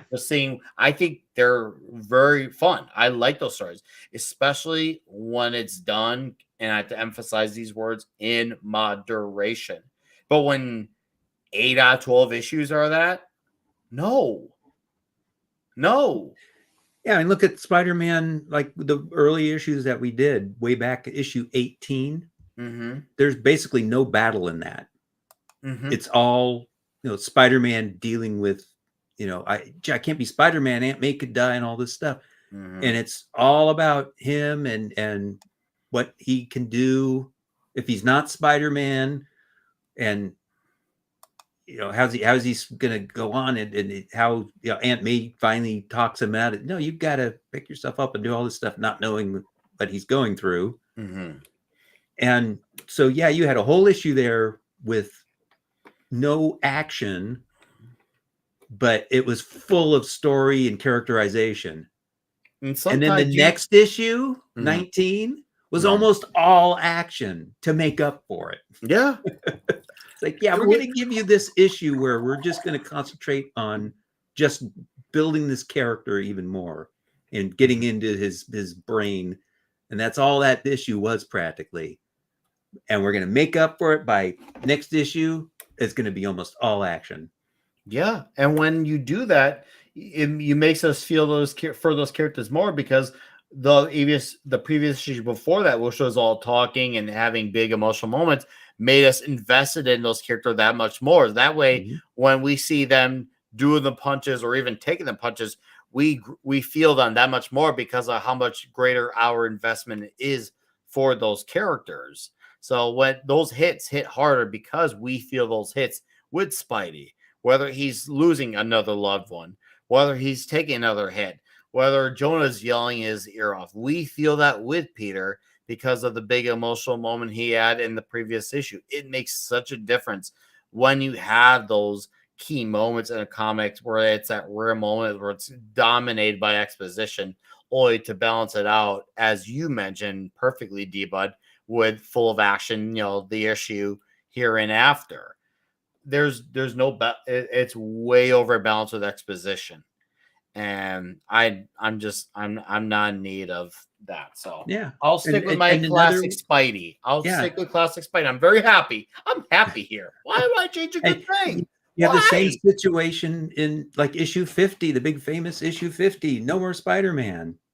There's not a lot of action in that. Mhm. Some, not a lot. It's mainly about Peter being, should I be Spider-Man anymore? Mm-hmm. And that takes up that. And then the next issue, 2 issues after that, is Great Kingpin story that has a very Mhm. emotional ending.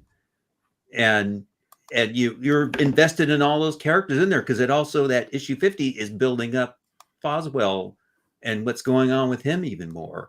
So Mhm. it really, it pays off. It's not just there to not have action, which a lot of them are now. It's like, well, what's the point of this? That Mhm. there was a whole point to that story. It's giving you more about Peter, but it was also adding all this other stuff with Foswell, which led into the following story, and it pays it off big Mhm. time. It's There part was of a the character. there was It's Yeah. a absolutely part of the practice. character. There was a formula to how to write these stories, and they decided they wanted to change that formula just because they wanted to be different so badly. Rather than think, how do you do a different take on the same formula but make it look fresh? I mean, you could use the, I guess you could say, AC/DC logic. How do you take the sound of AC/DC with new songs, but make it still sound fresh, but still recognize it as AC/DC? There's a balance you could do, but instead they want to come off as inventive and thought provoking and um revelatory, all the big buzzwords because they were seeing groundbreaking rather than, hey, if just tell a great story. If the audience feels that it's groundbreaking, the audience will decide. The audience ultimately at the end of the day is the deciding factor. Even if I don't like a story or initial issue, if there's a larger market that mostly responds in favor of it, that's ultimately what matters at the end of the day, because that's like, okay, they feel it's a groundbreaking story, or if they feel like this is the big thing, okay, I guess that's where you gotta go. I'll hop off the ship, go into my little mini boat here, and sail along nicely. I'll have my slice of pizza with me. You go off and have fun in your little corner. Bon voyage. But no, instead we're like, oh, we gotta appeal to the one person. Yeah, that one person doesn't care to buy a comic. He just cares about telling you what to do with your comics. Idiots. Anyways, Neil Gaiman. I'm not surprised Dark Horse did it. No, I'm sure some are gonna say they basically canceled him. I can see why they would say that. Ultimately, I just see as he's getting fired from his job. The only part I don't like about it is that we still have yet to hear of evidence. We still have yet to know what is the full story. Now, granted, the details in it do sound not great in his favor at all. I still do believe in innocent till proven guilty, even for a guy like Neil Gaiman, who I'm not really fond of. And I'm not just not fond of because of the allegations. I just never been really wild about him. Just haven't. He may be a douchetarian fucktard assholery, but he still needs to have his day. He still needs to have his day. So I'm kind of like, I can see maybe why you would maybe say, hey, we can let him go. We'll keep a door open for rehire in case something turns up. But to outright basically fire him with no chance of coming back is kind of makes them like in yeah, it's kind of Well, are yeah, you you treading don't. too It much could be a water? Johnny Depp thing where Mm-hmm. might not have happened. Could, maybe it did, but maybe not the way it was described as particularly. And five brings up a great point here. I believe a lot of this happened? Yes. I see this the way I see the Vince McMahon situation. Do I believe it happened? Fuck yes.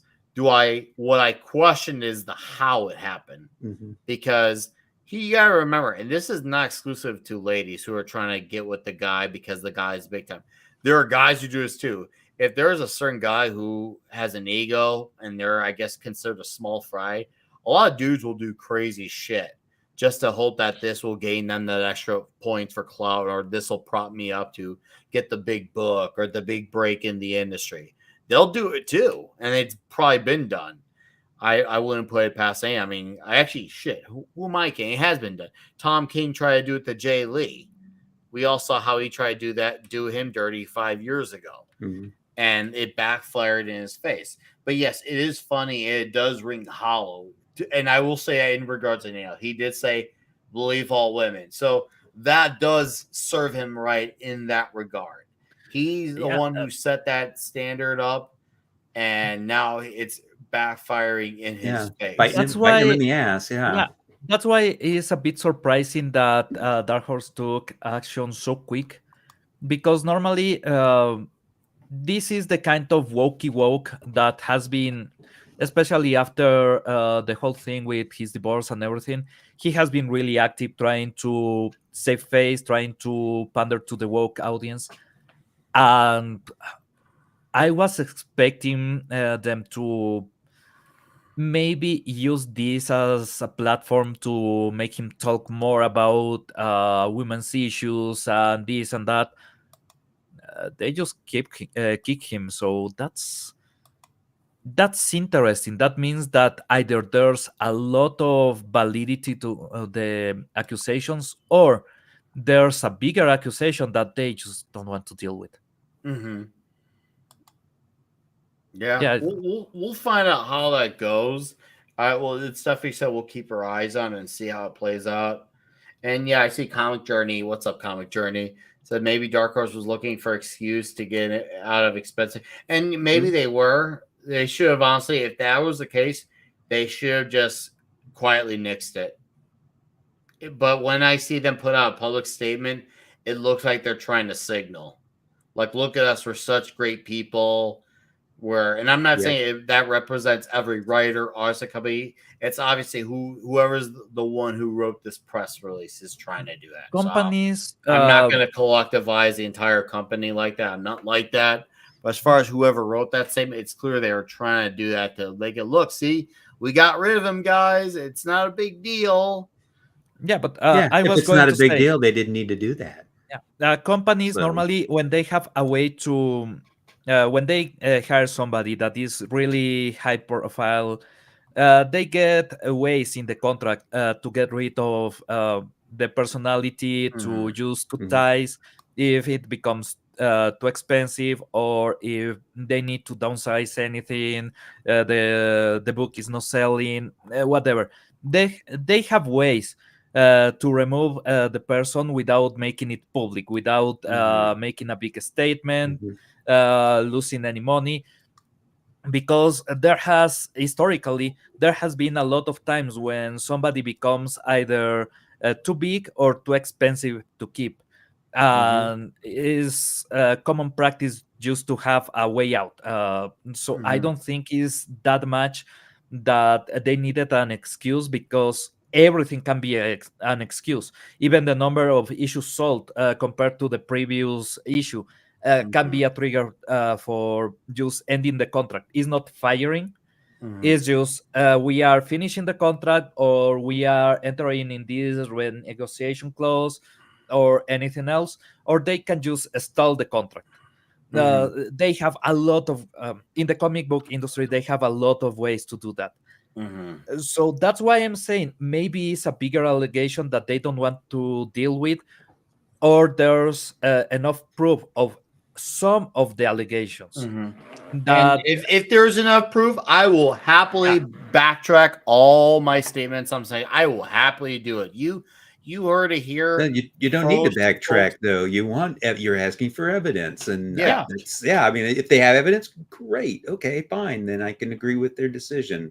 And this is where I'm kind of like, this is where I do have to question things. And now fans say, "Oh, they never liked this is the easy way to get," and that could possibly be true. I'm not one of those guys who thinks only one thing is true and everything else is not true. I do believe at times 2 or 3 things can be true, and that's obviously a case by case scenario. And sometimes one thing is only true, but in this regard, who knows? But I don't put past them. No, Gavin had a great comment here. It said Cartoon Network did the same to the Rick and Morty creator, dropped in an allegation stage. And this is a key factor here, because he was dropped in an allegation stage and it turned out to be 111% bullshit.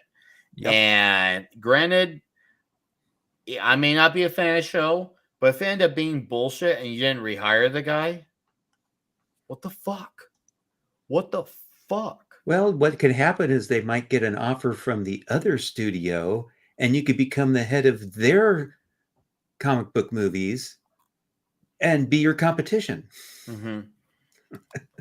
But yeah, it's like, why don't you just Yeah. put things on hold, but not, going out there and canceling. Say, well, yeah, we're canceling all the books with him and all that stuff. It's like we're going to put him on hold because of this and see what's happening, rather than just straight out cancel him, because you're just assuming he's guilty. It makes it look bad if he turns out not to be. Whereas if you put it on hold and say, hey, we're just going to withhold judgment, but for now we're just going to put his projects on hold. Well, That you would be should. the proper way to do it. Yeah, But exactly. to just do this is just throwing him under the bus without really knowing what's going on. As a company, you have the obligation at least to save face, because if any of these allegations are demonstrated and you had uh, anything to do with either covering up or slowing the news cycle to avoid repercussions to whatever you were about to launch or anything, it will drag you down with everything that will happen. So normally, for a company, this is more about saving face. And I want to know, what are they saving face from? If it's just the allegations, if it's the bad press, or if there's anything else, like they had to go through human resources to make the complaint and human resources keep everything quiet, then it's a big deal. And then it's something that could end in legal repercussions to the company. So it's interesting that they are so public about fire him, about getting him dragged into the calls, because why? I'm just saying, why? That's it. It's not about, yeah, he's bad, he's evil, and that's it. Then you have the right channels and the right way to make this kind of public announcement, making it sounds like he is evil, like we are seeing in this announcement.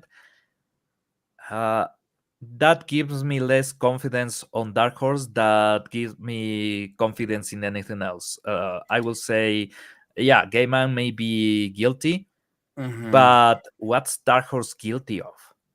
No, I had to once again pinpoint to whoever decide that the statement should be out. What is that? Because I know not every writer at this company is like this. I can absolutely confirm that. So I don't expect them to get involved. But whoever decided to make the statement be worded the way it was, that's who needs to be like, hey, what the hell? Like, if you're gonna put the statement out there, please show or tell us something, or at least say, hey, we do have something, we just can't put out yet, or something like that. I can even understand that too, because sometimes some stuff needs to be protected until the right timing. I understand timing is a thing too. I can get that.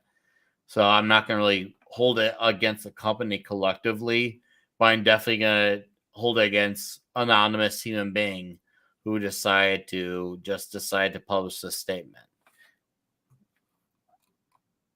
What's up, Keely Chow? We're talking about the Neil Gaiman situation because he's been dropped from Dark Horse Comics. And well, since we're a comic show and it's, I guess you could say, relevant news, it warrants a bit of a discussion. And yeah, I mean, and I haven't heard about anything about him getting arrested, honestly. And even if he did, we have seen arrests happen so many times, and the stories end up still being BS. Yeah, It don't arrest. matter if it's Depp versus Heard. It doesn't matter if it's the Covington kids. It doesn't matter if it's Kyle Rittenhouse. How many times in the last 8-9 years have we seen stories where it leads to arrest, it leads to so and so getting, let's just say, their social media is wiped out, and then the courts happen and it ends up being all BS, and then you're thinking, what was the whole point of putting up all this damage? And I hate saying this because I sound like I'm defending a guy who I'm not fond of, but I have to be consistent on this. Gay No, it's man logical. deserves his day Yeah. in court. Yeah, He deserves his day in court. process. It's That's you're the whole complaining point of about the process. That's not the whole point of person. the legal system. And it's understanding the process, because if you go to jail, if you get apprehended because you had Mhm. a complaint made that even if there's not enough proof needs to proceed, they need to avoid you from going out of the country, from disappearing, from trying to take revenge. So they are obligated to get you in custody. It doesn't mean that the person that is going into custody is guilty. It means that they are doing the procedure. They are following the book.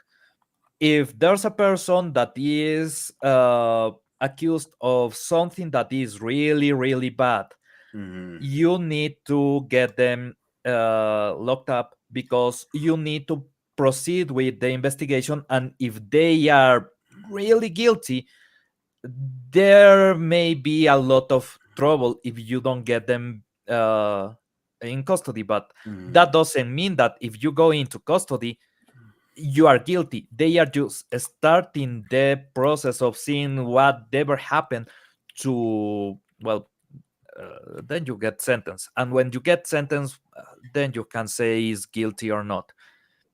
So it's logical. I will say, because of the character, Neil Gaiman has been too public about his new woke persona, especially, as I said, after his divorce. He has been trying to show how good of a person he is. And when somebody tries to prove how good they are, normally they are not that good. That's just experience. Yeah. I agree, Pablo. I agree. And I'm going to answer some comments here. What's up, Mohammed said? Comment Journey asks, how Dark Horse. If there's a criminal offense, I want to know about it. Like, chat, if you want to link it to me, I would like to see the link to that. I haven't heard of anything. And I do try to keep up with these things. But I also got to keep in mind that news flies so fast nowadays that even I miss a few things. As much as I keep up with the stuff, I still miss a few things. And Stephen M says, a person is guilty until proven innocent in the court of public opinion. That's the other thing. It almost feels like they're trying to make whoever ends up being I guess you could say the judge of this case, because I'm sure this is going to go in a legal situation. I'm almost positive of it. It's like they're trying to shape the public opinion to sway whoever the judge is. Well, you have to make it go this way because we have basically told the public this is where the direction of this is going. So that way you need to feel the pressure of this. And that is, I already have enough issues and very harsh opinions towards our legal system, even though I have family who are directly involved in it. But some of them, they understand my complaints, which is good. So even people who work in the system understand my complaints. It's not just only, oh God, how dare you say that? You can't say that. I actually I can't say that, and I have, and I will again. Yeah. And even not everyone who is in the legal system is a cold-hearted human being. And I'm not saying they need to be conscientious like a hippie. I'm just saying they need to understand the consistency of the matter, that you can hate Neil Gaiman's guts like there's no tomorrow, but you still got to prove it. Still got to prove that he's guilty. You still got to prove it. Yeah. And Treat others. Or Alec Baldwin. Or Alec Baldwin. I trust me. Yeah, I hate saying that too. I don't feel good about it. I hate because I can. He is far worse for me than Neil Gaiman. Far worse, because we know he actually did do something. We know it, but the circumstances around it are very questionable, and that's the sad part of it. With that situation, we'll never know. We'll never know. They were trying to prosecute him, though. They were doing things that were not kosher. And and I'm like, that's he's an ass, massive ass, but they were screwing around with the way they were trying to prosecute him. Yeah, so the point still remains. Treat others like you want to be treated. It makes it look like you're trying to, when you even do that to even Alec Baldwin, it makes it look like You're trying to find a way to sway public opinion towards him and to make him look bad. And if you get busted, it's going to make people who already hark on him look dumb because it makes it look like we're trying to put a slant on the case. And I don't want that even for him. Or it could deteriorate the status of the case, or even dismiss the case, because Yeah, which there's is a what lot of happened. times Yeah. this is the reason why in some really bad stuff, like people that deal with drugs or deal with human trafficking or whatever, you cannot really go all out and make an accusation and make a video in front of his home or anything, because if the law can't really go into due procedure, they get him in bars because, well, the public opinion was too strong about this. He can move a dismissal of the case, and that means whatever evidence the police may have, well, is no absolutely useless. So there's a lot. That's why a lot of things in law should be more secret than they are now, because sometimes when people are just too nosy in this situation, they could damage the case. And And there's that's civil done lawsuits. intentionally. Yeah, That's done intentionally to exactly. damage the That's the case. point. There's lawsuits that has been filed against the police from drug dealers because they feel like they are damaging their persona, their I forget the word on English, sorry, but they are damaging their reputation basically. And if you damage that reputation, generating kosher loss of revenue, so they have a store of something or they have any business, and because of the overwhelming amount of people talking about this, they lose money, they can sue. And that lawsuit helps them to say that the law is unfairly trying to get a conviction as revenge, and the case gets dismissed. And that means a really bad person goes out. So that's the deal with this. Is so complicated because obviously we want to talk about this, and there's people like me that think maybe he's not exactly not guilty, but maybe he's not as guilty as you may believe, because some of these accusations are taken too far. And we have seen this a lot. There's people that are evil, they do terrible stuff, but they don't do the terrible stuff that they are accused of, like with Cosby. So you go like, okay, maybe if they didn't go that far in this, we will have an actual conviction that works, that gets somebody bad behind bars. Or in this case, in Gaiman's case, I don't think he is behind bars. I don't think he will get behind bars because the accusations are not of assault. I don't think they care about Yeah, game yeah, behind yeah. bars. I think they care about just damaging his career. Exactly. That's the greater jail Yeah. because he see you can eventually get out of jail, whether it's 5 years, 10 years, 15, 20. But if you're blacklisted from the industry that you're known for, well, that in some ways that's worse than jail because that's the thing you know, that's what you grew up doing.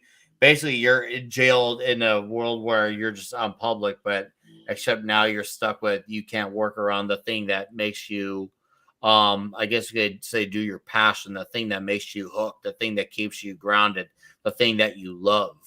That happens so much in the video game I've industry. learned. Oh, dude, there's even the girl that was the actual brains behind Uncharted, behind even The Last of Us.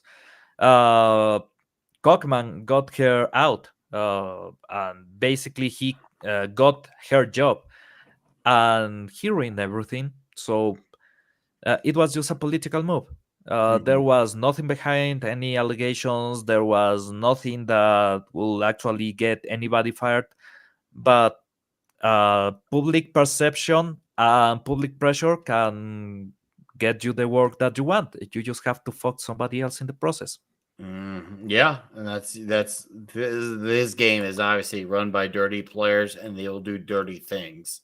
Yeah, prison of public. Yes, thank you, Counter. You get it. Prison of public opinion, and yeah, go wherever you go, and you get shamed for it. And that sometimes that's all they care about doing. All right, dudes. I want to talk about quickly the diamond situation, and we'll be a lot quicker at this one.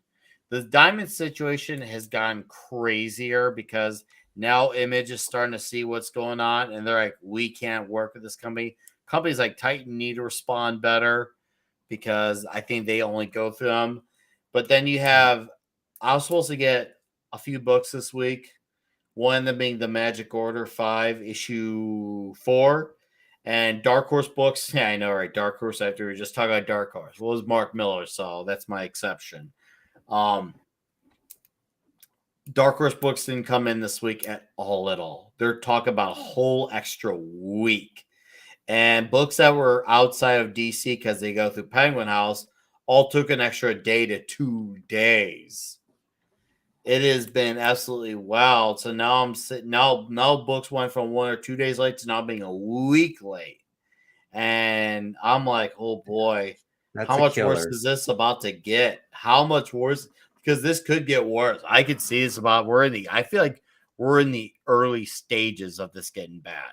Well, And I could care less about Diamond. I was a retailer. I'm worried about the stores yeah, it's because my that's issue is the killing stores. that's going to kill their cash flow. If they're Mhm. not getting books for Yeah. that amount of time, that's a Mhm. chunk of change that they need to operate.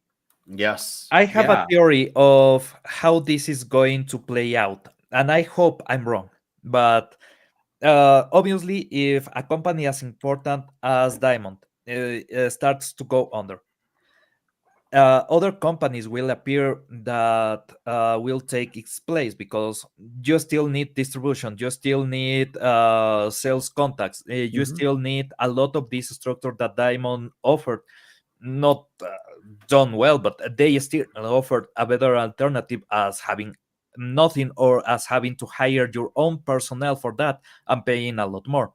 Mhm. There are some companies that will start popping up that they offer exactly the same services as Diamond, including distribution, including marketing, handling contracts, and everything. But a few of them will be scams, Mhm. and others will be absolutely incompetent. Mhm. So for a time, there will be a lot of turmoil with the stores. Stores will have to close up. There's a lot of issues that will rise from this, including late payments that were not done because they didn't have a way, because Diamond is the way that they pay for the comics that they receive. So at one point, maybe there will be some credit issues because, well, you have this debt with Disney because of Marvel Comics. Mhm. I tried to pay, but Diamond was closed. Well, you're still in debt, so fuck you. And that's going to happen. Well, it's Sadly, Diamond's who they go after because yeah. Diamond's the one supposed to pay Marvel and Mhm. Dark Horse and all these other guys, Mhm. According and that's going to to hurt certain the small contracts, publishers. yeah, according to certain contracts, still they are buying from Marvel. Mhm. That's the thing. So that's why I say there's other companies that will appear that will try to scam people from this, because they will say, no, no, you don't have to do anything. You just register with us, you do everything through us, and we will run with your money, because Mhm. that's going to happen. I I feel can, like. Oh, go ahead. Finish it. yeah, it's basically that. And then a big company will appear. Sadly, it will be from one of the big companies that are in the comic business. I will say either Disney or maybe not Warner, but some other company. And that's it. That will be the new monopoly. Uh, Mhm. Diamond becoming so big, it created a market that will focus up. everybody, because Diamond also had deals with Norma, the company that does translations for Latin America, or for part of Latin America. They had deals with a lot of these companies that had comic books on supermarkets, Mm-hmm. because translation and everything and distribution was easier through, well, Diamond. It was just that. They made life easier for a lot of companies. Everybody that used those companies to get their comics, be it for selling or just for your own consumption, Mm-hmm. you're fucked. And that Mm-hmm. includes collectors that have the code with Diamond, by the way. Because some collectors had they registered as stores to be able to ask for comics in bulk because they wanted to have them all. They are also fucked. Mm-hmm. I hope I if I mentioned that Diamond is done, somebody's gonna need to set up other options. I said to my retailer earlier, I'm like, I think some of these companies need to set up their own distributors. I know it'd be expensive, and I know it'd be higher. It means you have to hire workers, but you know what?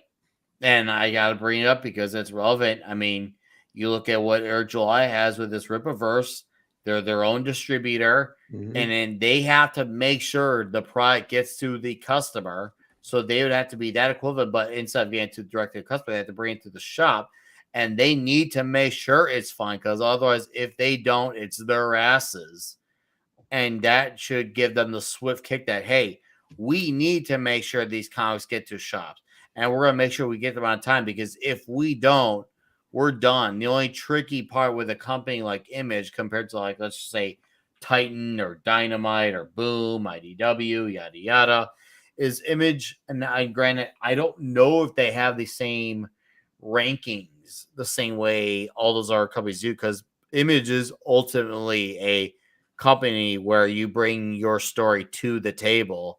I don't know if they have the same positions of authority and power the same way all the other companies do. I think it's just you bring your idea to table, and if you end up not selling well, you end up owing money for your book if you don't sell well at Image. I've learned that too. So Even I don't know if they function the same in that regard where they could do that even if they want to. Do I think they need to start doing that though, just to at least get their comics out there? Yeah, you have one of the hottest comics right now on the market called Transformers. Now's the time to do that. If you don't have those types of, I guess you could say, corporate positions, now you need that so you can get your Transformers comic distributed. Otherwise, well, bye bye Transformers for 4 or 5 months. And even all it takes is 4 or 5 months, and the people who are reading that monthly could they be get out of habit. gone. Yeah, Gone. We're in the it's really internet dangerous. age. Attention spans are at a ridiculous low of the TikTok age. Why do you take that chance? Also, think I about hope they're this. looking. I hear that they're looking now. I hope that's the case. Assuming that that's true, they better be fine. They need to find their options fast. Yeah, think about this. Basically, if you have to hire your own personnel for moving the comics around the warehouse, for keeping inventory, for giving them to the distribution courier and everything, that's a lot of money that you have to pay that you were not paying. So even if you're making a lot of profit with comics, that, let's be honest, not even the big ones are making that much money with the comics they have because they are not selling that much. You are still having to pay more. So instead of cutting your earnings, you will raise the prices, and that will affect the consumer. Those consumers will stop buying because even when they change a bit the price, you no longer feel comfortable because if buying 5 comics made you spend $25 and now it's 30, you are not thinking that it's just $5 more. It's a bigger number. Bigger number is bad. You will stop buying. And I know that for experience. I know people that even with something as addictive as Magic the Gathering, they change the price of a booster. they are not coming back because they were good with spending $5. $6, that's a bit too much. Well, and Because you have the same problem at the retail level too, yeah, because they're going to have to pay more if you did that, if you went to that kind of model. And that's, even with, they might have a like 4 weeks of credit or whatever, but they still got to pay that at some point. And that would be a tough pill to swallow for comic book stores as well. I mean, I don't see how, I mean, you couldn't have all these companies doing their own distribution. I mean, you'd have to have a one or two at least, preferably two, kind of mid-sized distributors to handle all the smaller presses.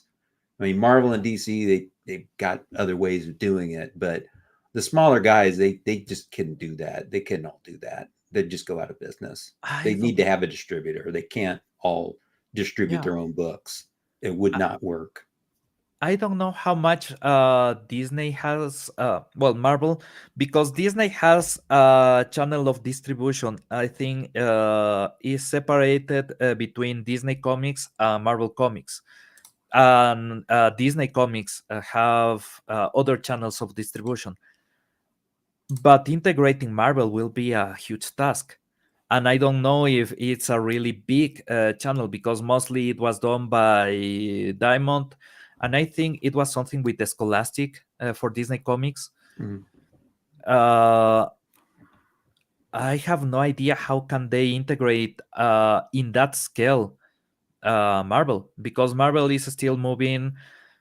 Let's say they have 5 different comics that are selling 30,000.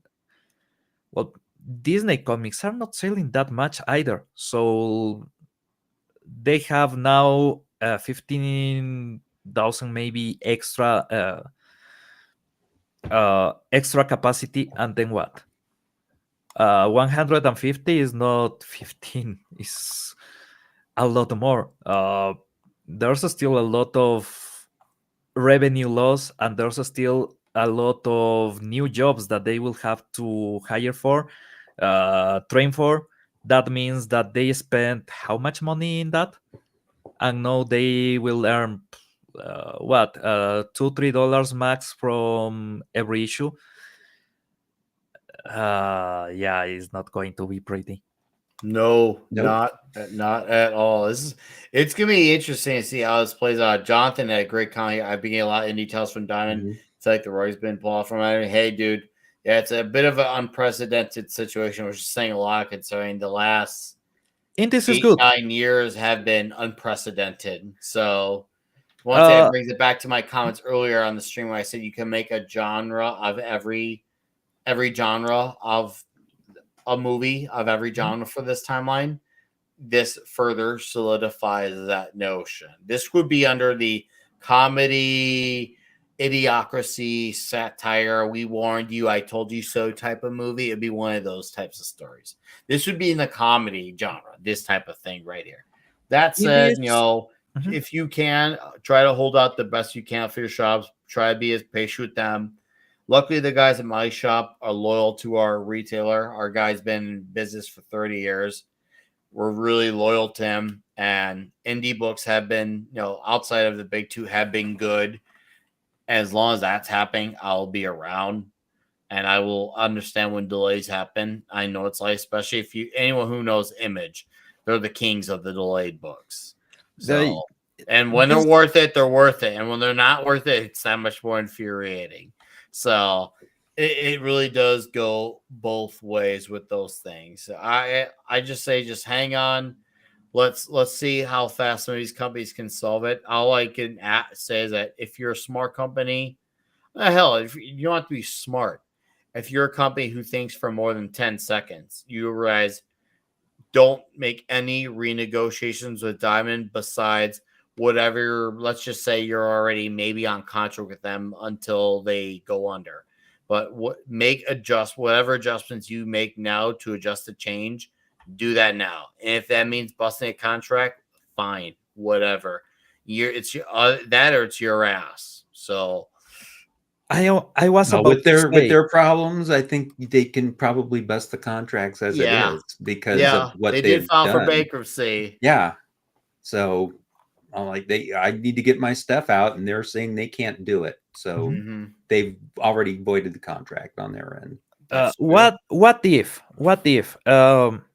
and I was thinking about, well, indies are in a better position because the margins that they use for everything are way different from big companies. They don't have to print as many issues. Obviously, that raises the price of every print, but also gives them a more manageable approach with each issue, because they will just have to send it by DHL or any other courier. Okay, they can do it en masse because of the quantity, really, really easy. Then I thought, Yeah. well, Eric July does that, and Eric July is having a lot of success with. What if Eric July? Becomes the distributor. That's what I was gonna say. Yeah, it's like Oh, dude, he could really I expand his would business by becoming a distributor. die He has laughing because he after has they the system. tried to shed him away as a customer, now it's the whole it's the California Trump thing in comic Yep. fashion. Because think about it, California tried to disown Trump. They try to vote their way out of getting him, and now they're stuck with him. It would be such a sweet case of irony if they were stuck with the guy that they tried to shun away. Now they're like, Yeah, we have to go to you. Yeah, they have to. I mean, he's got a distribution system himself. He's And one it's of the made in people right America. now. No He tariffs right needed. now can do it. Yeah, he he could do took it two today. years to build it. He got a lot of trial and error because of his comics. Mhm. He also started to working into mass producing those comics Mm-hmm. and Yeah. making them really, really fast. So he already has at least partially implemented a system where he can manage huge amounts of inventory. He can manage that Shipping to inventory coming many, in and many out. Yeah, addresses, and uh, from what I gather, they were very well shipped. I yeah, mean, and Yeah. the Oh speed yeah, really, that they it are. gets yeah. into the warehouse and So the speed that is managed, he is planning into doing it monthly now, And he's weekly in open the to future. sending stuff to retailers too. He does have a Yeah, page yeah. on his website for retailers. So So so how much more does he have to do to distribute everybody else's that means stuff? he's just got He's more very workers, more close. money, more problems. but He's got the systems, he's got the workers, he's he Yeah. has got the generated facilities. He could do it. yeah, Yeah. he And has generated that would enough be revenue to fantastic. have to have this small fortune that he can spend into creating this kind of business, because Mm-hmm. the main expense on building this business will be just hiring more people, because you already have the system. You have Yeah. Mm-hmm. to scale, so you will need a better manager that can, or more managers that can manage everything coming in inventory, that have more distribution points, because obviously it will be necessary, but he has the money, he No. has the savings. And the time, and he's got the staff. Yep. Yeah. Listen up, comic He book could do it. industry of America. All right, dudes, we gotta get wrapping up. I gotta go face plant on the bed.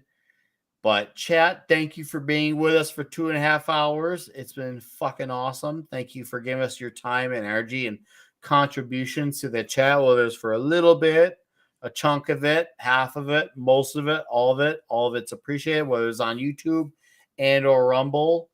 Thank you guys. On my channel, I've got a few videos I'm working on. So I got two of them. One will be out next week for sure, and the other I'm doing a comic book recommendation type of video. This is a fun one. It's gonna be a very fun one. So I will have it out probably early March, because something's coming out early March. If you're smart and you can put two and two together, you can probably figure out what I'm going to be doing a nice 20-minute to a half-hour video on. If you put those, connect the dots. So that's your hint. And of course, Toxic Tuesday next week. We'll be talking Dewey Cox, Walk Hard, And we'll be back here, issue 77 through 80 of ASM, closing out our month of ASM. And what's up, Depot? We'll be wrapping up, but please catch the replay, sir. I'm going to let these gentlemen plug their plugs on the way out. We'll start off with D-Bud, sir. You got anything you're going to be on or listening to, modding, whatever? Oh, my usual modding chores. Hopefully, I haven't been able to do my help out on the pro shows on Tuesdays and Thursdays because of work, my paying job. But you'll see me there. I should be able to squeeze in some of them. Of course, Midnight's Edge After Dark, Culture Casino. And Tom's doing his started doing his Sunday night ones. Yeah, that's coming up. He's talking Sylvester Stallone tier list. Oh, I can't wait. Tier list, yes. That's gonna be good. That should be very fun. Yeah. It's probably gonna get really intense and heated. Yeah. I'm sure I'll be one of them. I'm gonna be one of them. It got a little heated last Sunday. And that was just with Mel Gibson. Yeah. Just imagine how bad it's gonna get with Stallone. Everything needs to be on S level. No. Yeah. So this is gonna be a good one. And I think there is that 70s rock fan does not have a Monday show this week, but he'll be back following Monday. So all right, awesome. And hopefully I'll be on another one of those. The holidays make it possible for me to actually be on the panel, so maybe President's Day get on. But that's all I've got for now, and other than being here next week, of course, finish off these Spider-Mans that we're doing. But yeah, thanks for having me on. My pleasure, dude. I love this stuff. The comments in the chat have been great tonight. Yeah. Mm-hmm. Thanks, chat. Yeah, thank you for being here, sir. Let's finish this off strong next week. And Pablo, what do you got coming out your way, dude? Nice. Pablo didn't see this. That's why I'm showing it to him as he talks, so he can see and speak. Oh, it's beautiful. More videos coming to Midnight's Edge. And also, yesterday we launched a new show on Midnight's Edge Espanol. Ooh. I have been working on this for a time. I wanted to do it first with Diego, but sadly Diego was not available last year, so we never got the chance to actually launch the show. This time, I somehow bamboozled my best friend into joining the fray. So yeah, the guy that I have been talking about pop culture stuff, especially video games, anime, and movies for 20 years now, is my co-host on La Tangente, the tangent, where the main goal is setting a topic and then going into a tangent, because that's how we roll. And yeah, I love the first episode, and we are gonna rock. And when is that? Thursdays, 5 p.m. Pacific time. Sorry, I forgot about that part.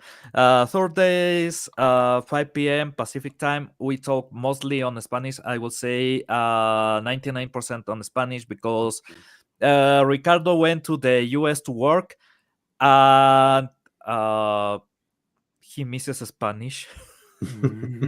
So he needs to hear it more, yeah. Yeah.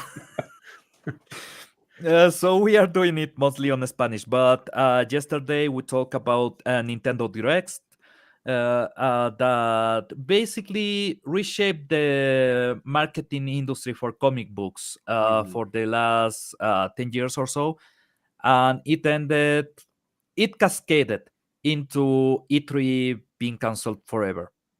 So it's an interesting topic that we talk for a total of 10 minutes, because we went on a tangent. That's the name of the show. So right on point, I will say. Go sub to those channels, chat. Pablo, it's been divine. It's been a pleasure. Being here. I can't wait to finish this off with y'all. You take care as well, DJ Plain as Brad Young. I know you see cut this end, catch the replay, brother. Okay. Thank you, sir. We remember, guys, if you're on Central Time or 8:30 Central, because I've been getting more and more people tell me that they are not getting notifications. Just write it down the old-fashioned way, or if you have a cell phone, put it in your notes section. I do that too. Notes section on phones is really good. 8:30 Central. So if you're on Eastern, that's 9:30. If you're on Pacific, that's 6:30. So that's at least the American times. I couldn't tell you about the air ones. You'll have to figure that out if you don't live in America. But if you write it down, that'll help you. We do, worst comes worst, we're usually start anywhere between on time to 5 minutes after what we normally be, unless something really comes up, and then it's like no more than 10. So that should give you at least a rough idea of when we start. But Pablo, thank you, sir. D-Bud, thank you. Happy Gentlemen. birthday. And yes, happy birthday, D-Bud, and congratulations to the Common Nerd for having his 900th child. Yes, congratulations again. You are a very productive, That guy is fertile productive and man. reproductive. Reproductive. Don't you ever stop, chat. Thank you for being here. Goodbye, good fight, good night. Okay, let's get out of here. That time, I heard you coming.